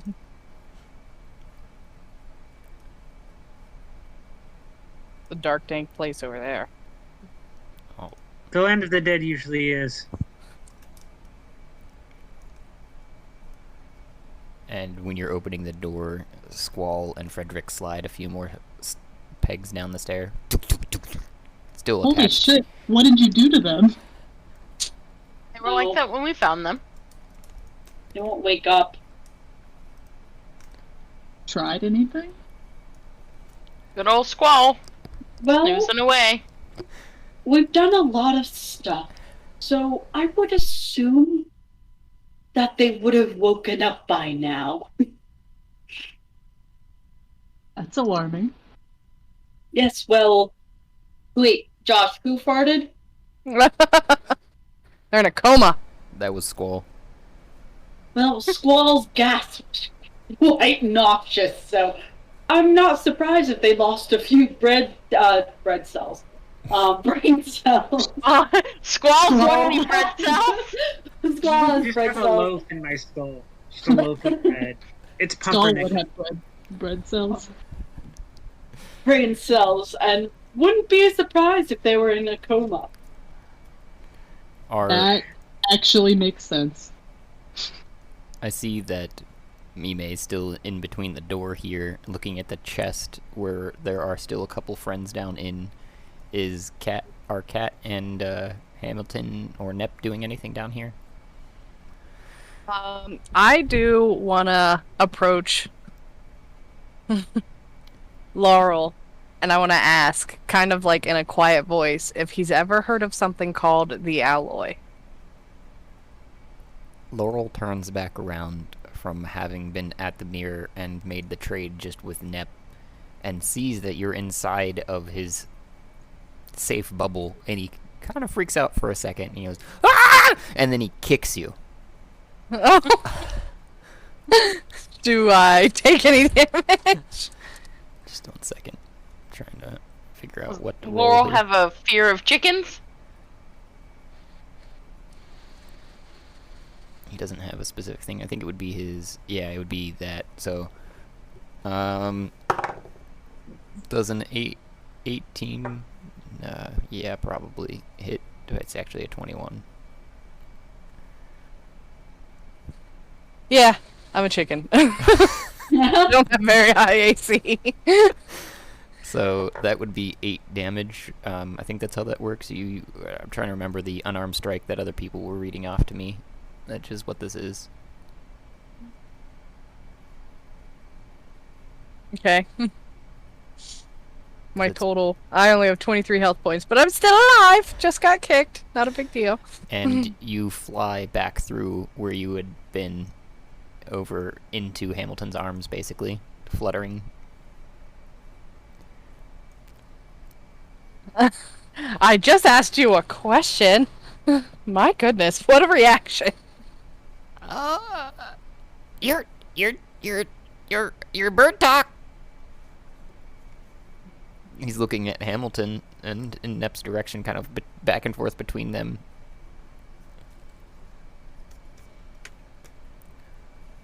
It took a while for me to get used to also, but don't worry, it's normal. Okay, but please don't come in my room. I apologize. I was not trying to intrude on your space. Thank you. Many people come here to take my friends. You understand my fear? Yes, I would not want to lose my friends either. Oh. But I was hoping I could maybe gain some knowledge from you. Oh, yeah. Okay, chicken. What would you like? I asked him the same question again, but Okay. a little more clearly. Have you ever heard of anything called the alloy? Oh, alloy.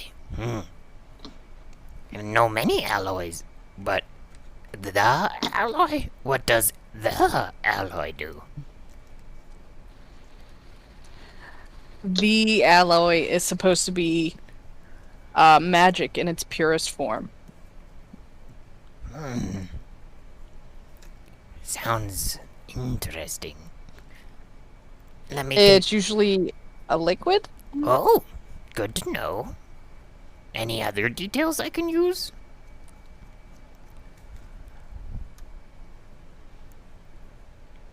It's a viscous liquid, and it's usually bright white silver Oh, when looked upon. Okay, I consult mirror now. He turns around and starts scrolling around, clicking on the mirror, and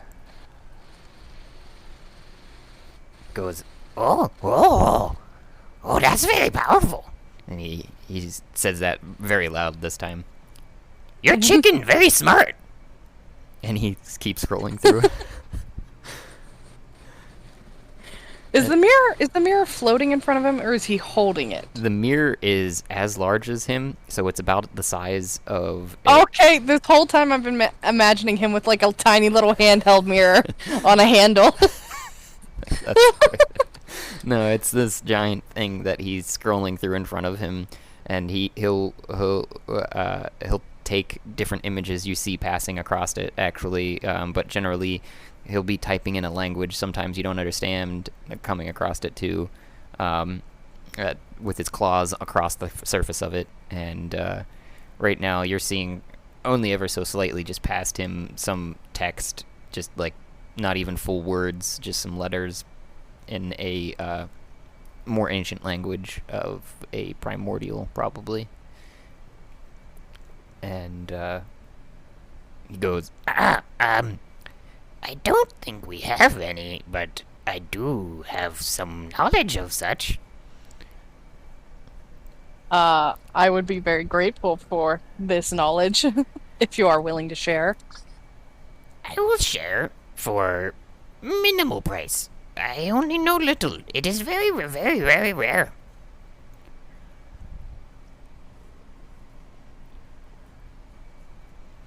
One friend. What is your price? One friend. Yes, 1 gold friend. 1 gold friend? Yes. It is fairly common knowledge. But if you don't know, I give it to you full price.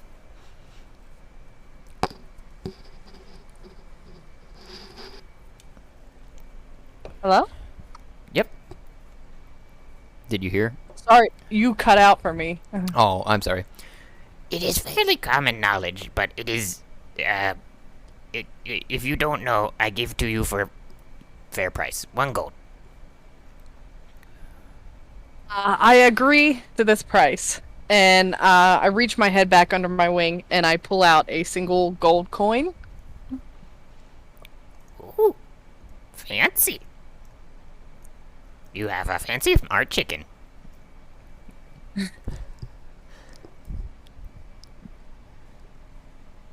Okay.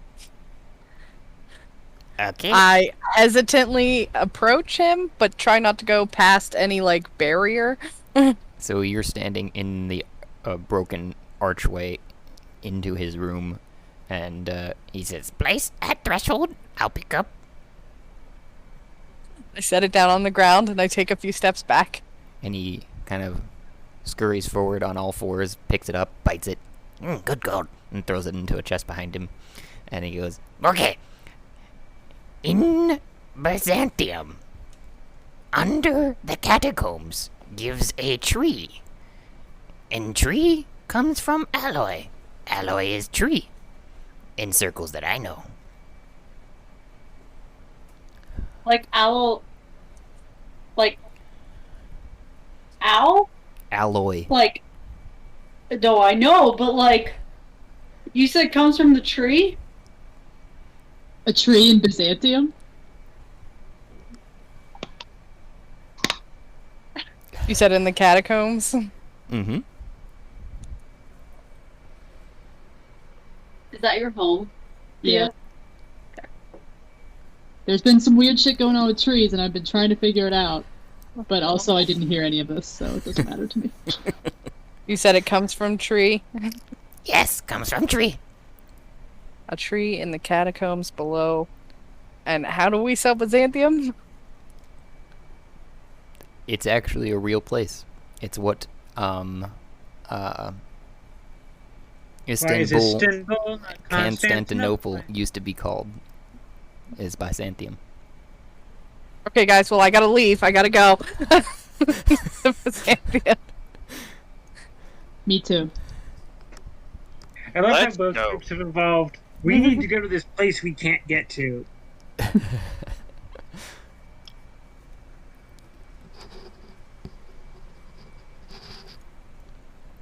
Okay, so I thank him for the knowledge and go back to Hamilton. I'll reach down and pick up Cat to put her on my shoulder. Certainly, chicken. It is nice having friends. It is weird having chicken friend. I'm glad to call you my friend, Laurel. I like. He has a big toothy grin, and he's sitting there, kind of with his hands down in front of him, in like a perched posture.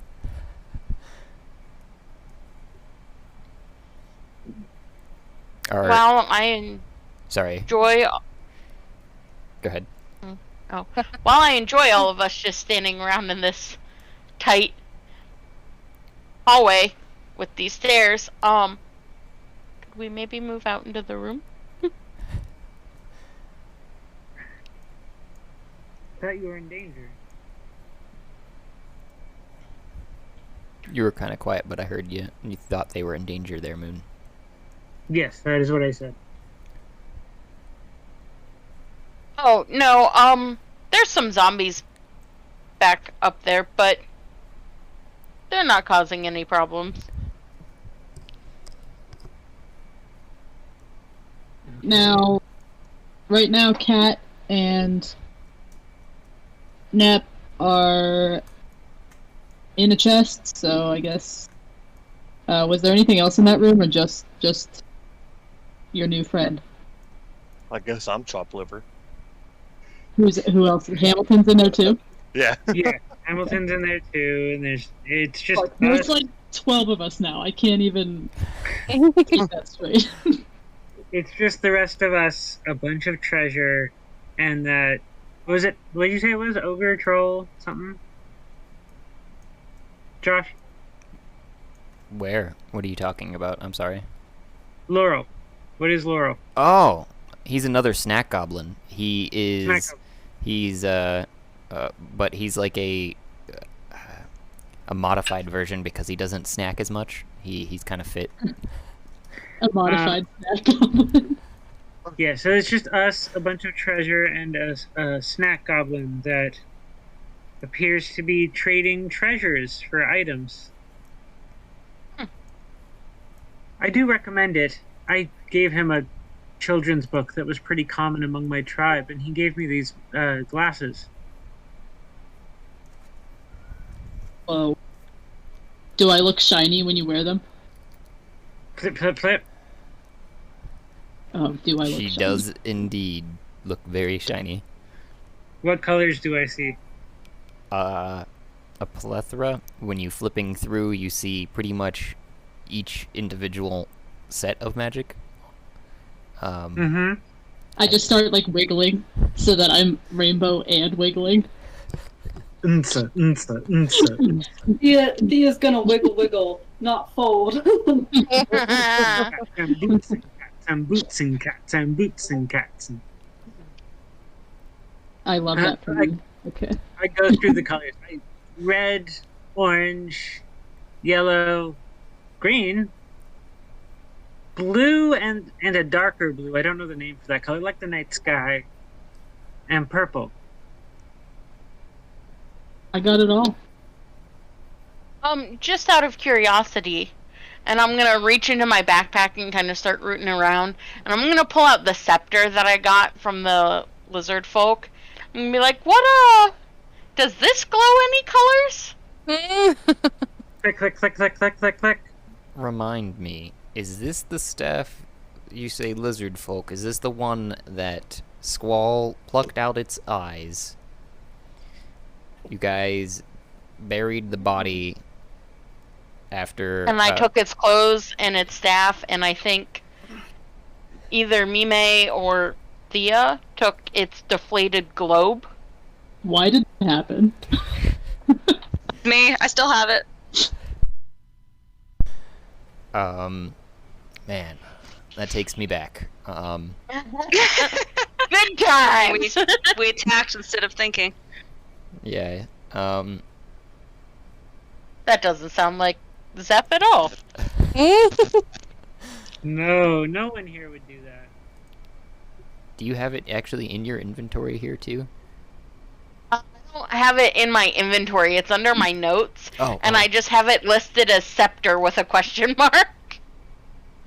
Oh, man. This is almost a year ago, I feel like. It is not going to come to me what color's coming in there. You're actually getting a question mark, too? Like a visible question mark in your glasses. Moon. So Moon definitely does that thing where, like, Ko grabs both sides of her glasses and is, like, moving them in and out, trying to get, like, the right position, you know? Like you see people with poor eyesight do. Often if they've lost their sight due to age.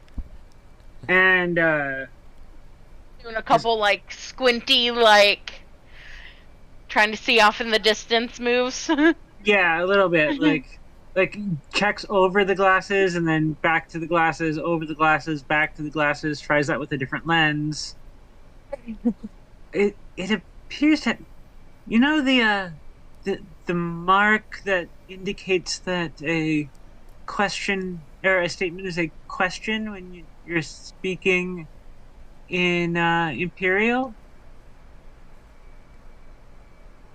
A question mark? That seems like a good name for it. We invented it.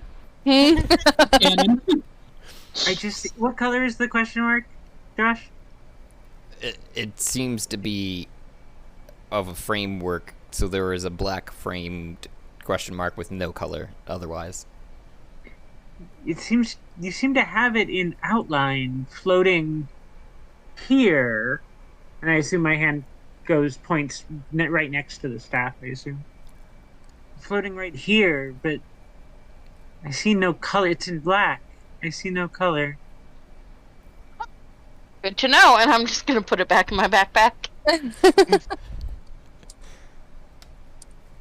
I'm gonna slowly inch to the back of the panel that the snack goblin is in front of. Oh, okay. The back of it. Are they awake? Like, have they just been standing here this whole time? The doing snack their goblin job? seems to be typing still and ignoring all of this on this Okay. on the second floor, and the lights that are at the bottom of the columns have been rotating nonstop. Every 10 minutes or so, it seems like it changes to the next column in line, and when you get behind the screen, you see the snack goblin's eyes are actually closed, even though it is still typing, and it's actually got a little bit of a snot bubble coming out of one nose, and it's snoring softly, but still somehow managing to type and work asleep. Ooh, okay. Is there a big red button on this panel? There is no big red button on the panel. The panel Is that it you just see like... Go ahead. from the back especially is essentially a floating light that's providing some symbols in the air, and then what the snack goblins actually type smashing its fingers on it seems to be some keys of infernal, just letters of sorts and numbers. Just letters and numbers. There's no, like, big lever. Nope. And it doesn't seem to be hovering or floating. It seems to be attached to on the floor, and the snack goblin's got its legs splayed out around the front of the letters and numbers in infernal that he's typing away. Kind of looks like he's smashing it, just still asleep. Do I notice a pattern with the typing? And the lights? A coinciding pattern that's working with the lights and the typing. Roll investigation for me.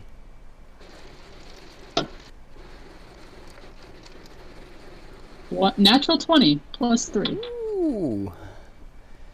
As soon as you even get the faint shimmer of an idea, you start actually tracking and keeping in time. His movements seem to count down to each movement of the clock, and there is only a brief pause in between his movements, and when the lights change inside of the tower that you're on the second floor level that you're talking about, where there are columns behind these little recessed lights in the floor, and there are two lit up right next to him, and then they'll switch to the two following. So it's as if one is moving forward and the other is following it all the way around every 10 minutes. And that pause that he has is coinciding with whenever they do change.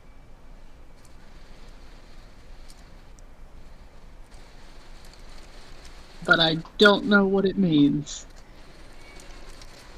You're assuming it has to do with some other processes in the tower, because you remember too him mentioning he had to do this for his boss.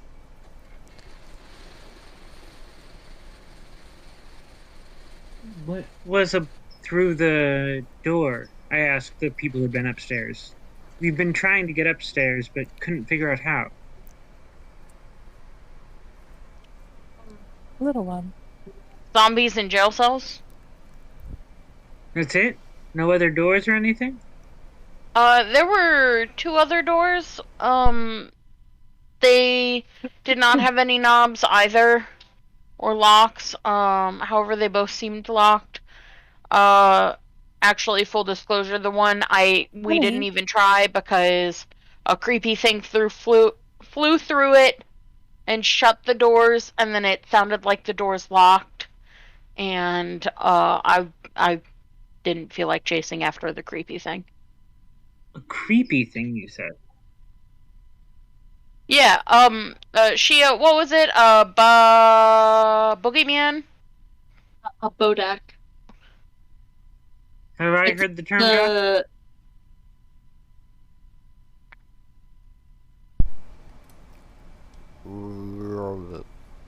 Josh? Yeah, roll a history. Roll history. That is I believe, let me double check before I announce this, because I think I know what it is.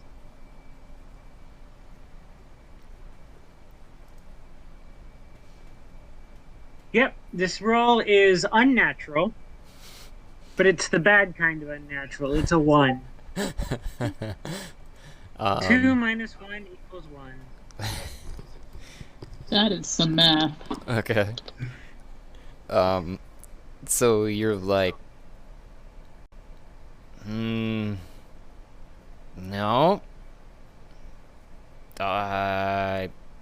Brain fart. Something on the tip of my tongue. Swore it had something to do with nightmares. Right. Well, So it's and she I mean, I was originally going to just kind of talk through it because she was like, I know this thing. So she was like, oh, Bodak. And then she kind of follows with, she sees Moon mentally like squinting or like physically squinting, mentally struggling. And she responds with, it's this shadow creature that basically hurts you every time you look at it, and its weakness is sun.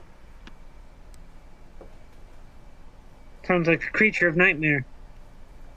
That would be one way. I'm often friends with creatures of nightmare. But I do suggest you go con the other snack goblin out of some treasures. Where is the other snack goblin exactly? I will show you. And I start walking there. Are Nip, Hamilton, room. or Cat coming up the ladder? Yes. Okay. Yes.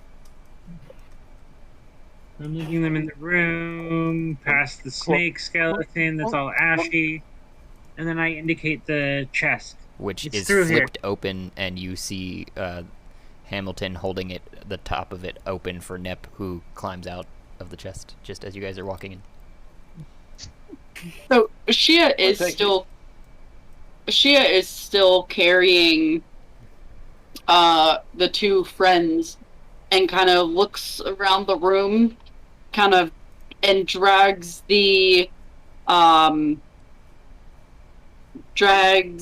Frederick and Squall over to the right of the door and just leaves them there and keeps following.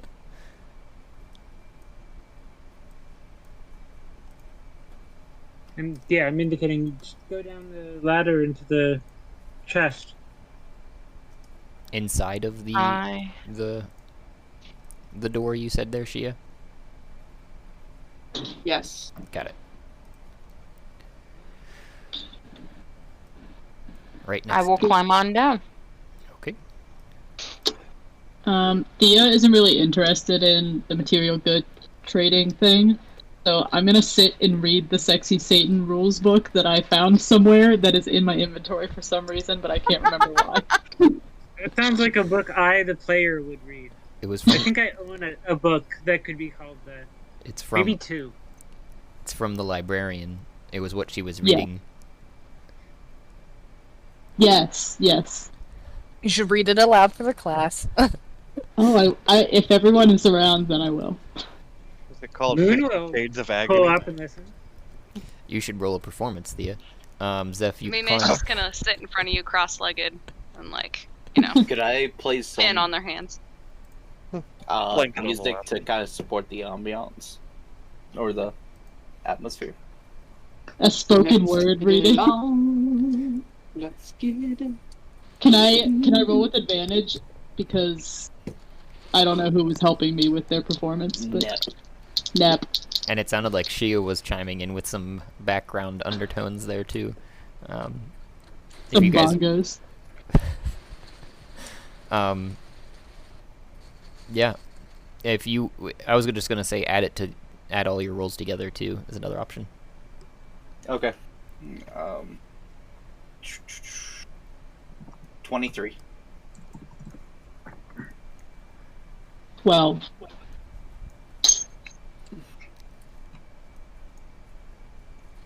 Shia?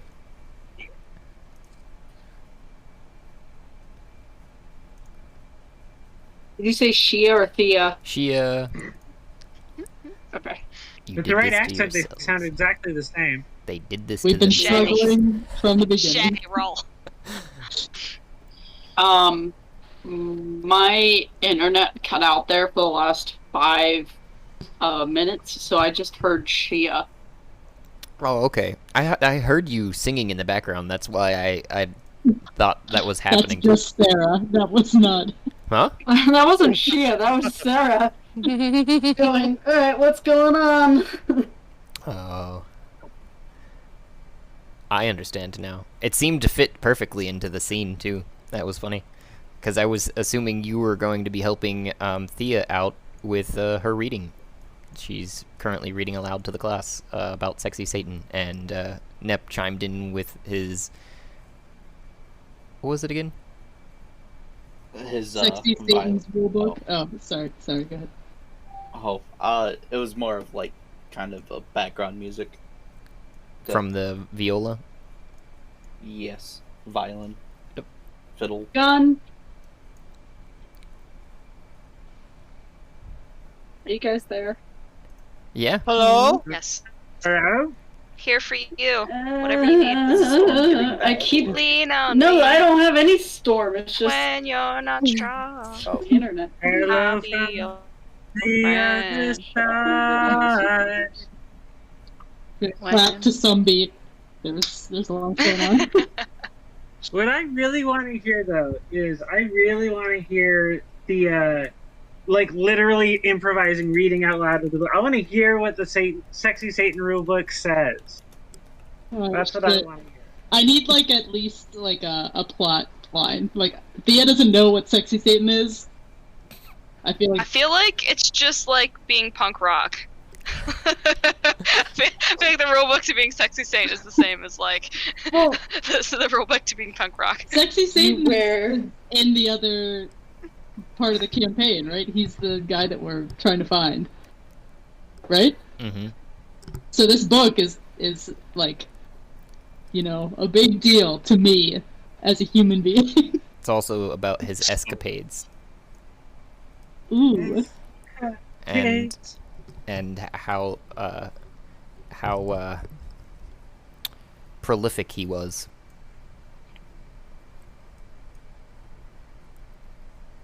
That means he fornicated a lot, my friends. Mm. Individuality. Fornication. So this is just smut. Mm-hmm. It is very much. By Satan. It is very much. That is the plot line. Think. We still want to hear it. This is getting more difficult, but You don't have to. Okay. I want to make it really clear. I'm not trying to bully you into being. You rolled your performance, right? You got that. Yeah. You got Nep's help of a 23 and a 14. Do you want me to Nep fill? is carrying this performance right now. Do you want me to fill it in what what's going on then for you? Yeah, you fill it in. Yeah, that's my job. So you start off kind of shakily, obviously, and your face starts to flush as you're reading. You flip to an entry of a page. Seems like there isn't any chronology to it. There's multiple short stories the index had said, and this one starts off with, "And then I breathed down her neck and watched the goose flesh trickle down straight from her back all the way up to her arms and down to her toes. And I started kissing, and you slam the book closed. I don't know." And Nep keeps going on. Wait, Oh my. I have a question. I feel like Thea wouldn't be embarrassed about it. Go ahead. You don't? The goose flesh. It sounded like was you were, written- so then... Well, that's because Cassidy's embarrassed, but Thea wouldn't.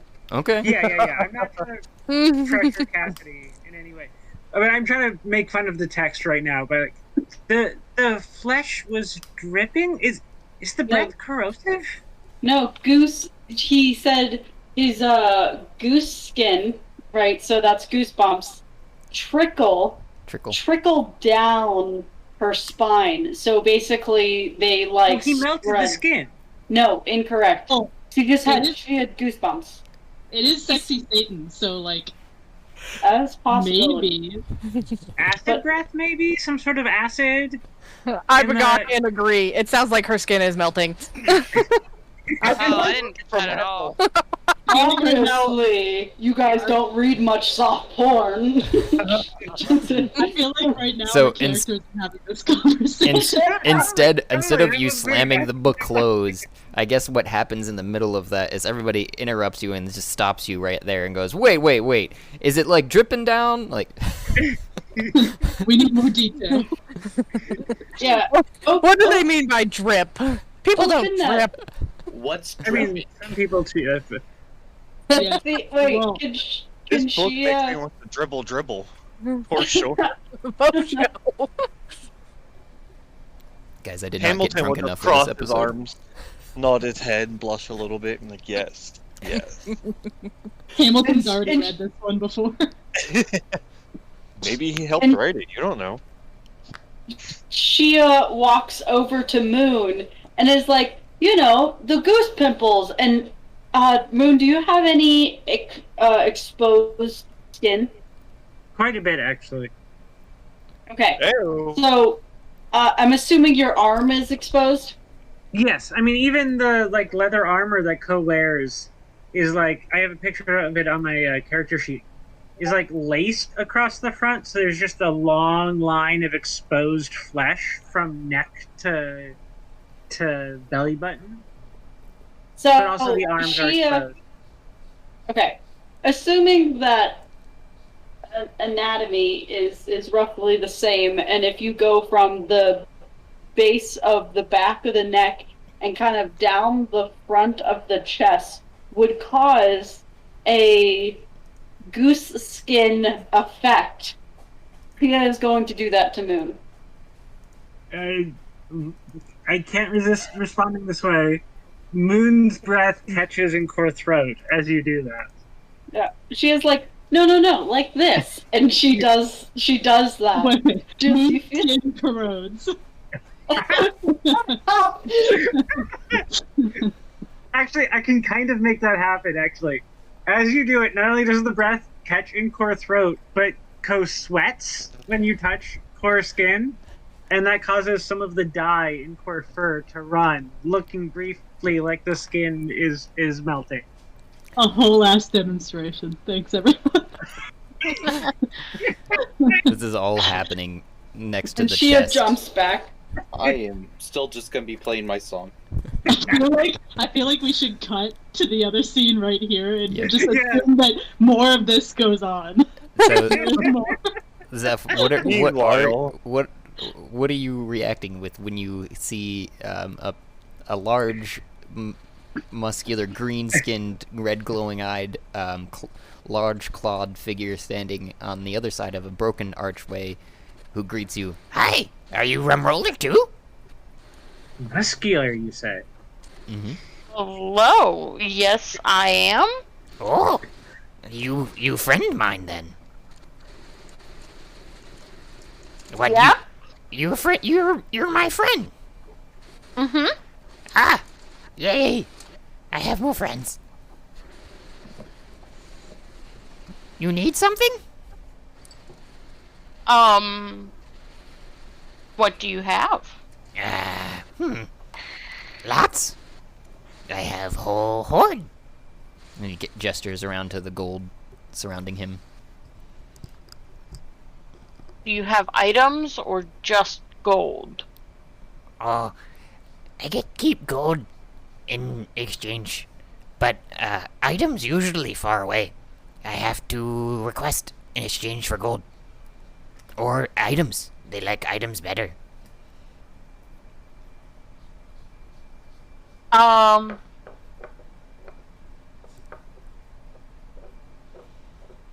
Do you have something that could make me stronger in battle? Stronger. How you mean stronger? You make me stronger. You mean muscles? Yeah, or even harder to hit. Oh, you mean like grease? Like butter? No, like something that would That's just either butter. either make me hit harder or increase my defense, Sounds like you need but not a shield. I don't like shield. better clothing. What about a belt of Like strength? a Like a sneaky- belt of giant strength. Or...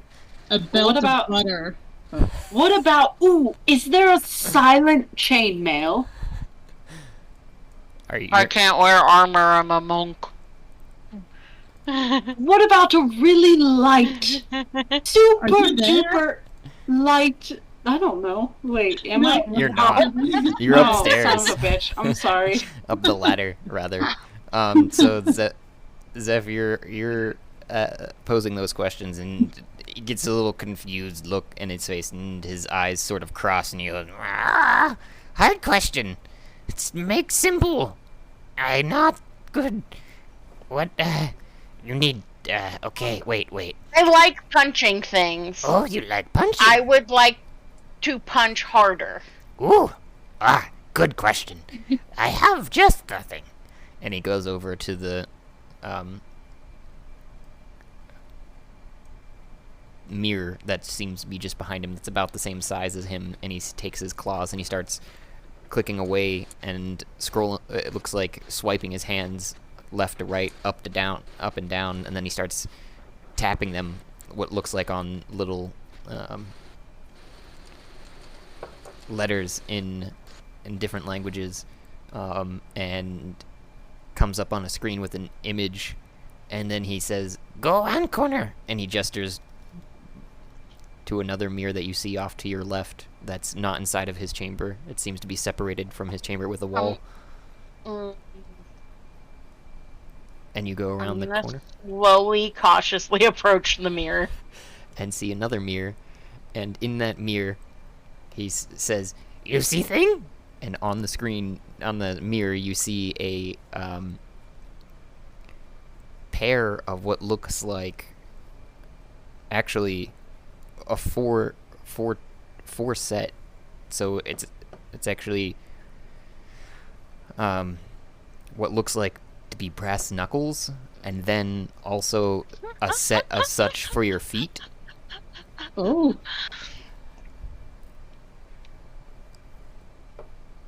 They're I very just good. imagine like a set of brass knuckles and then like matching like steel-toed boots, but they're not just like steel-toed boots because they're like the brass knuckle bumps are like on the toe of the foot. Yeah, exactly. I Like a do metal see. elf shoe. Good. Exactly. I can trade for this. And what would you like? He turns around. He's scratching his chin. Looks back over his shoulder at the screen on his side, which you can see has a little bit more text than the image that he's looking at. And he goes, Hey, these are pretty good. These are some of the best we have. We can. You I can you said you like items. Yeah, I like items. Do you like exotic items? Much. Do you like snacks? Say no. I feel like I'm talking to a little kid. Do you like snacks? I no have snack very often. Not allowed to have snack, or I no be muzzle. and he flexes. I'm gonna pull out one of the lizard folk eyes and the tentacle monster eye. And be like, I don't know. If I were you, these seem pretty tasty.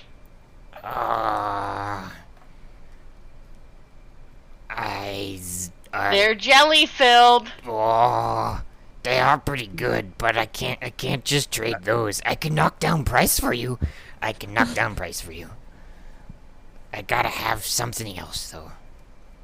Oh, what about? And I'm like, wait for it. And I like take my backpack off and I reach over to my hip and I untie the like sack of cloth that's tied to my hip, and I hold it out and like, okay, now this, I feel like you would find this a delicacy. And I undo the cloth, and it's the zombie ogre heart. And he goes, oh, and he's tapping his foot excitedly. I very much would like, but I have to have item for master too. I eat. For a second, I thought you were going to suggest the penis. I eat. And I thought about it, but I don't know if I can part with the zombie ogre dick staff yet. Zombie ogre dick staff. Zombie ogre dick. When you said it was jelly filled, that's what I thought was. No. No, I was talking about the eyes. I mean, I can confirm all good dicks are jelly filled. I can confirm. I must have something to give master, or then they punish me. Could they do something with this? And I pull out the imp tail. Oh, when did you get that one? That was in the other campaign, I thought. Why do you have so many body Oh, right! I forgot about that. That was when we were the cleaning crew. Yeah, I forgot about that. Jesus. No, listen, Thea, I have an entire stat on my skill sheet now that is called crafting, and then in parentheses I put body snatching. You should instead trade for a bag that reduces the odor of body parts. This is a valid idea. Remember we sprinkled the cherry blossom petals onto it, and now it doesn't smell. That sounds horrible, like scented trash bags or something. Just like no one can stand within 10 feet of Zeph.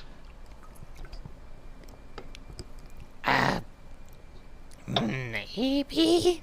Let me see. I can ask others real quick. And he turns around and you see him just not even type this time. It looks like he swishes real quick on the screen and then slaps his hand on it and then turns around and goes, It seems possible, but do you have more friends? and he gestures to his gold chests around him.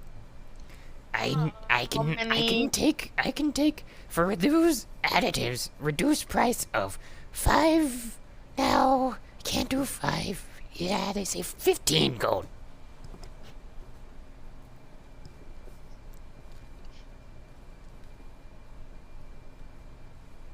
How about...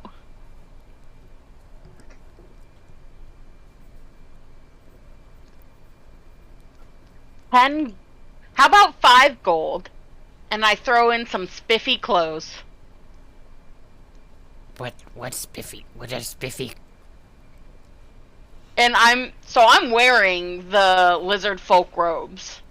Right? Like the real didn't you say they were like real intricate, like ornamental looking like robes? Mm-hmm. Yeah, I'm wearing the robe, and I'm just gonna like how you can grab your shirt and at the shoulders and be like, ah?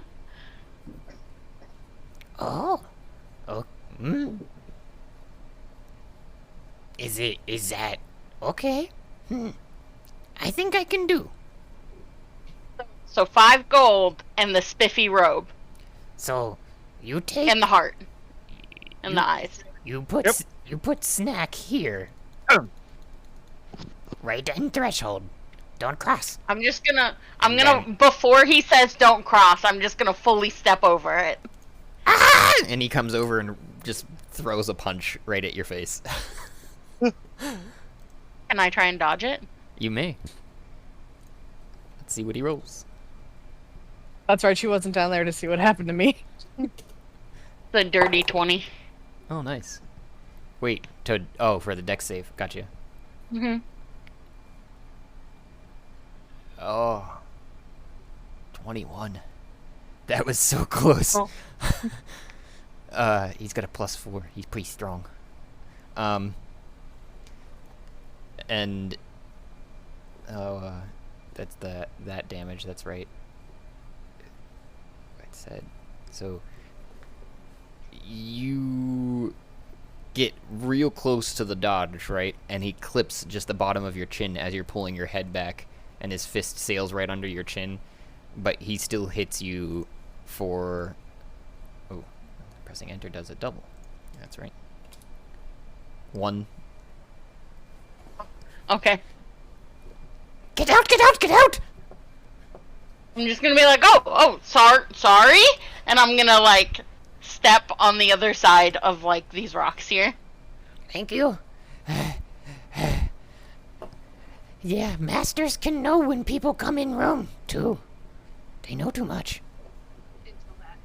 Oh, okay. And I was like, I'm going to lean over to put these things down. Okay. That's good. And I lean like over the threshold and set everything down. And I take the robe off and I fold it real nice and set it on the ground. No, take robe to mirror and take 5 gold to mirror. Around corner. Oh, okay. What about the imp tail? Are you eating that or am I giving it to the mirror? Give to mirror. Okay. So I take the gold, the robe, and the imp tail. I leave the 2 eyeballs and the heart. And I go over to the mirror. And you see in the mirror the image that you had seen before still there, up on the screen. Place items against mirror, and then your items come out. The desired item comes out, and your items go in. Okay.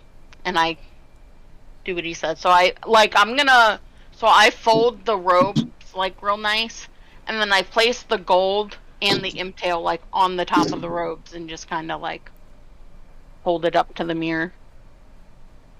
Hold it up to it? Mm-hmm. Nothing. And like kind of like push it like you're feeding money into a vending machine. Got it. So as you place the robe slowly towards the mirror and pressing the front part of it up into it, it does seem to fold in and absorb part of your hand as you're still putting the rest of it in it. The inside of the mirror feels oddly pleasant. Besides the outside of it, the gluiness inside is warm and welcoming, almost as if a cool, warm fire on a cold day is on the inside. And the top, you grab it, you see the other item that you had, that your desired item of the I've written down knuckles and shoes. It's brass knuckles, and the brass knuckle boots, essentially. And they're coming out as you're slowly feeding into this warm place, and they come out, and your hand comes out of the bottom. You pull your hand back, and there's nothing on the robe. The robes and the gold and the tail are gone, and you have the knuckles and shoes in your hand with a little bit of residual goo. And the mirror's sheened back over, and it's showing a picture of you as a normal mirror would. I'm not even wiping them off, I'm just putting them straight on.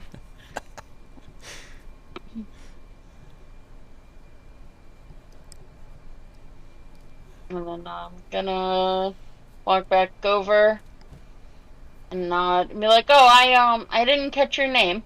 Oh, my name Laurel. Nice to meet you, Laurel. I'm Zeph. Oh, nice Pleasure to meet doing you, business with you. And I'm gonna go back up the ladder. And you go back up the ladder to your friends doing something as you prop open the chest, coming out the ladder. And they're all sitting around. Watching, I guess, Moon having a finger caressed down the front of core torso, and the ink running, the dye running. Unless we want to skip ahead. Nope, I think that's perfect. And she jumps back, scoops, kind of like, yeah! And then, like, looks at her finger, looks back at Moon, looks back at her finger. Extreme confusion. Oh, it's dye. It's we make it from plants. And she was like, son of a very nice. Very well played. I didn't do anything. Can I roll to gauge the sexual tension? Can I still play music to increase the sexual tension? Yeah, What's the humidity level in this room? I'm gonna climb out and see this happening and just kind of nod and be like, yeah, that tracks, and just like, walk over here. I rolled an 18 for sexual tension. As a serious answer to that question, if you want, I'm gonna, as consent, because I'm comfortable playing a lot of things, say that you can set the level of sexual tension. I just rolled a 1. So you have no idea how much sexual tension there is what you're saying. Shia is me in every situation. She tried to just do a experiment and it failed. You ever finish? I've had this experience. You ever finish a one-night stand and realize the next day that they were hitting on you that whole time? But you've gone through the whole one-night stand, and then suddenly the next day you're like, "Oh, they were hitting on me." I've done that. Except for the one night stand part. Usually it's like 3 years later, and I'm like, oh. Oh yeah. No, for part of it for me is that I'll go through the whole thing. We'll even hook up, and then a day, 3 years later, I'll be like, "Wait, they were hitting on me." See, it's funny because I'm the exact opposite. Where I'm like, all right, that person just looked in my direction, and like either they had something in their eye. No, I'm reading too much into that. Okay, no. They don't. We're just friends. We're just friends. No, it's okay. Like I try so hard to over-explain everything. Oh, see, in Sapphic, we're just friends means we're getting married next week. But yeah, so you have no idea how much sexual tension there is. There's just Moon being awkward. I didn't do anything. No worries. That's okay. Interesting. Don't touch you again. Got it. And then her hand caressed. You guys have just And Moon is like, no, you can't. As his left hand reaches down and grasps her breast. No. Yes. They would never just say breast. They would The describe it as sensation some... of dolphin jelly comes over Yes. you. Yeah, they would describe it as some weird thing. It was Also, never- I feel like... Oh, sorry, I didn't mean to cut you off. Go ahead. I feel like this episode is like 20% D&D, 40% pop songs, and 40% like awkward sexual tension. You just There's described. gonna be like a viewer discretion advised at the beginning of this one. There's a There is. viewer There discretion is. before each one. And Moon, you just described me as a person. So I mean, that's kind of me as a person too, yeah. Well, you guys have just, other than Zeph, finished essentially what I would call as a short rest, listening to your friend and relaxing with some music. But Chia, that only removes one level of your 2 levels of exhaustion from dragging your friends down to this level of the tower. And likewise for others after fighting and, well, I guess Mime and Thea, you finished a long rest actually currently because you've been waiting here for your friends as the other ones were doing trades and such. Whoop whoop. Yeah, are you keeping that book? Yeah. I I need to borrow it to do a long rest over here. Yeah, are you asking for a An friend? extra long rest. That's for a friend. I'll be in my long rest. I'll just hand it to her. I'll hand it to you. And she goes, "Thank you," and puts it in her satchel, and then heads over to. Now, where's this treasure goblin you all keep talking about? Just go down the chest.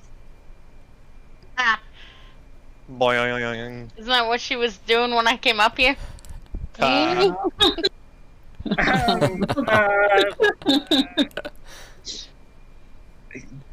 I suppose. Just, it's in the chest. Go in the chest.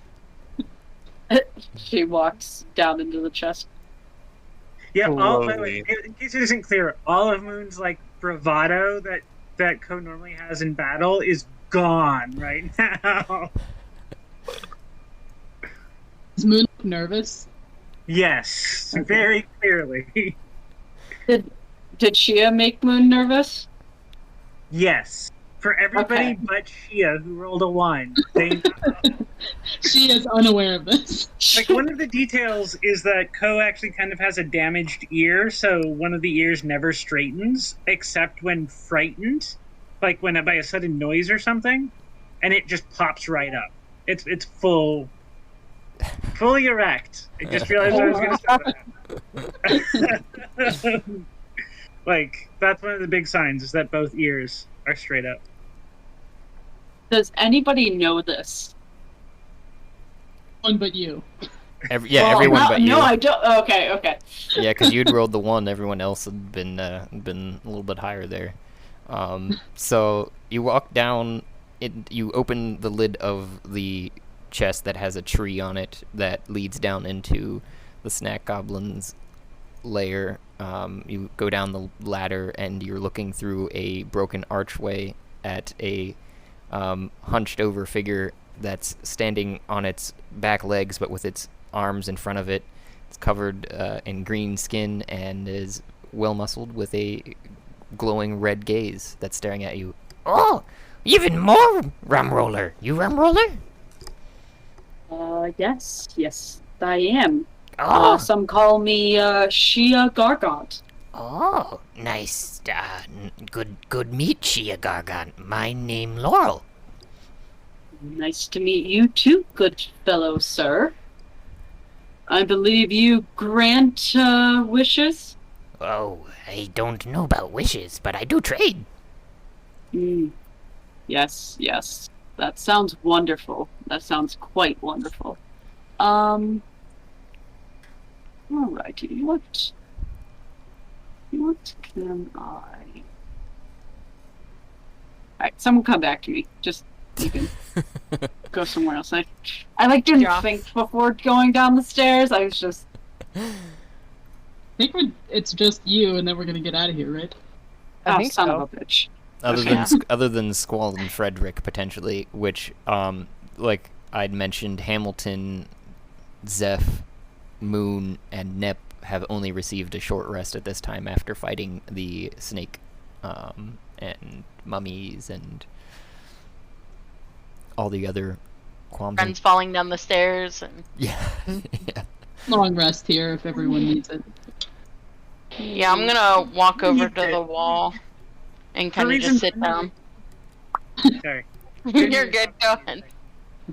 For reasons completely unrelated to combat, we need a long rest. You do Yeah. you. I have my book. Is Hamilton or Kat going to be doing, or Nep or going to be doing anything to get situated? Are you guys setting up a watch? I'm gonna open up my jug and start drinking some of the wine. I'm not sure you know how to use this yet. If you wouldn't mind, roll an investigation.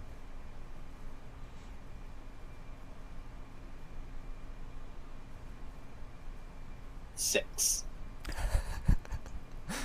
Where did it go here? There it is. 1, 2, 3, 4, 5, 6. You pull out one of the corks that looks kind of like what you're looking for, and you put your mouth to it and tilt the jug back, and you get a thick, viscous, fatty liquid pouring into your mouth. Did I just drink mayonnaise? Mm-hmm. Ooh. Yum.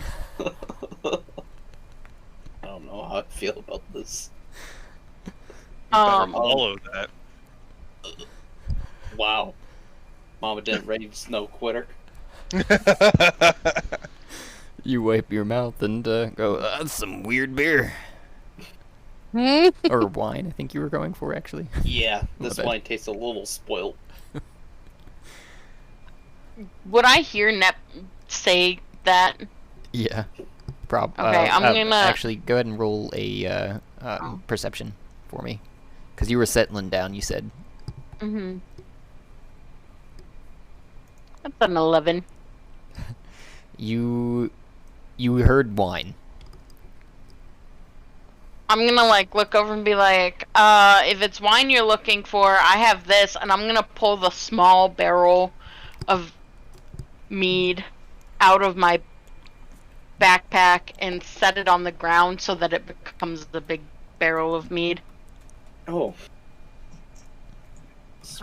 I'll trade you some of this for that then. Based on your facial expression, I'm good.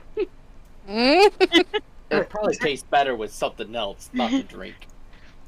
I'm also going to pull the half of a gold cap mushroom out of my bag and break off a piece and eat it and then wash it down with the mead.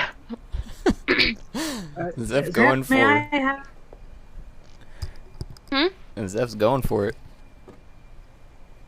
There you go ahead and roll your constitution. I mean, does this surprise you? If you could roll me a constitution. Oh, I see it. That's I a see it. 6. Oh. Zeph, not that. Okay. You were going over to Zeph though. Good combination. Yes. I'm also gonna hold out the half of the gold cap mushroom to Thea. Because I do know that she enjoys the gold cap mushrooms. Sit with you. I was gonna meditate. I was gonna meditate anyway, so perfect. What does the gold cap mushroom do anyway? It's delicious, and I hold out a piece to Nap. May I have some of that mead, Seth? Sure. Thank you. Drinking And, like- mead and eating shrooms. You said it was a barrow or barrel. Either one this works for. Totally Barrel. like drops core face to the meat and starts lapping it up like an animal. I feel like you and I are on shrooms, so we're just like. Well, especially because of like Moon's coloring too. I feel like we feel like, oh.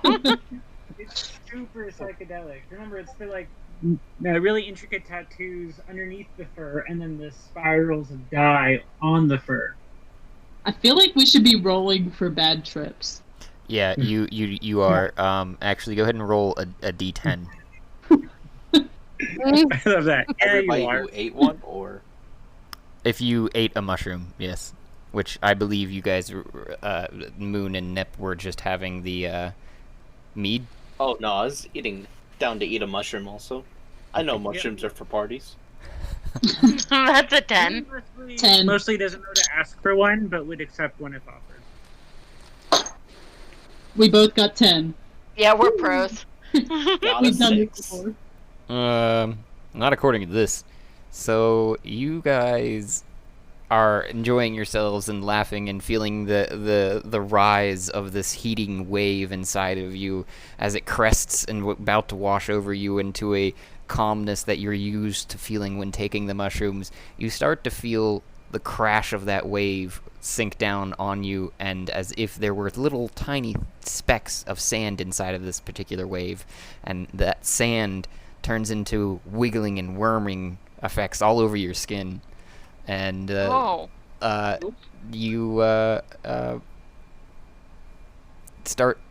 Those that had rolled a 10, I heard 2 10s. Way too vivid, Josh. I don't know about that. Yeah, not That a almost fan. sounds like a personal experience. And then I know. nope, this is just purely imagination, all right off the top of my head. And it said fanged worms is what you feel biting into your legs, and that's all I had. Oh fuck! Nope, nope. And you I'm gonna start to attack Drink yourself. some more. We start to attack ourselves. Yeah. So you're trying. Oh, we rolled you 10s. We rolled visually. the highest. I don't know. I just went to a table. I'm sorry. I can send you the said table. I'm not fully making stuff out of thin air. It exists. Somebody else came up with this. You can blame them. It was Reddit, so it makes sense now. I've seen a thing or two on that there Reddit.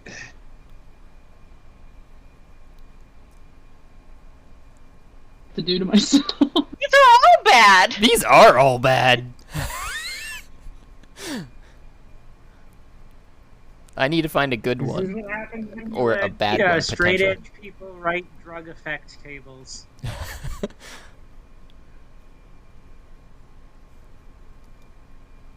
The table of terrible hallucinogenic effects. I just typed in hallucinogenic effects D&D 5e. This is the first thing that popped up. Yes, but you didn't read what you were clicking on. I was going fast. I had to fill in the blanks. I'll attack myself. I'll do it. Yeah. I'll do it right now. Okay. You've had good trips up to this point too, so I mean, it could just be this one time you were in the tower. And also I would actually add into it too, as you were doing it and that wave was crashing down on you. You felt you take that feeling and it. Those little specks of sand seem to have a bit of a personality of the space of what you're in, and you remember this dream, Zeph in particular. I think Thea may have had it as well, of the shadowy figures at the top of the tower that are trying to plot how they can enslave this particular continent. I'm gonna, I'll like start like scratching, like trying to kick my legs and like get whatever I think is crawling up my leg off of my leg, and I'm gonna do another shot as well. Like I'm just gonna chug some mead. You are buzzed to try currently. and like I know, I'm just gonna try and like Pass the fuck out. wash it away. Wash away the nightmares. That's a dirty 20. Disadvantage currently. Oh yeah. Okay. That's a natural one. And you instantly start to see everything start to wave in your vision. Even the worms that were wiggling are wiggling excessively now, flapping off the side of your leg. If you were attacking yourself, could you roll? I guess it would be not a roll; it would be perform an unarmed strike Oh my! to your legs to get rid of It's like the. my fucking leg. Who all took mushrooms? It would be Thea and Zeph that have rolled the tens that I'd seen at least. I don't. Josh. Yeah. And Nep also rolled A 10? a 6. Oh, okay, that's something different. I'll get you in a second. Josh, I have the brass knuckles on already. Oh shit, I don't know what those are. Okay. Well, I'm weak as fuck, so I'm probably like. I'm going to negate the brass knuckles for now. There would be an added Okay. effect for those I was thinking too for your unarmed strike, but not right now. You're more scratching. It's a 14 to hit my leg, Uh, which hits because my AC is 13. Thea, are you going to be? I know you're woo, but I didn't know what you were. Woo. I tried to look over, but I missed it. What were you doing? Well, I guess I'm also unarmed striking myself, but I'm really fucking weak, so like, I'm just kind of. Oh, I don't know. I see what you're saying. I got a 7 to hit my own leg. Does that hit? No.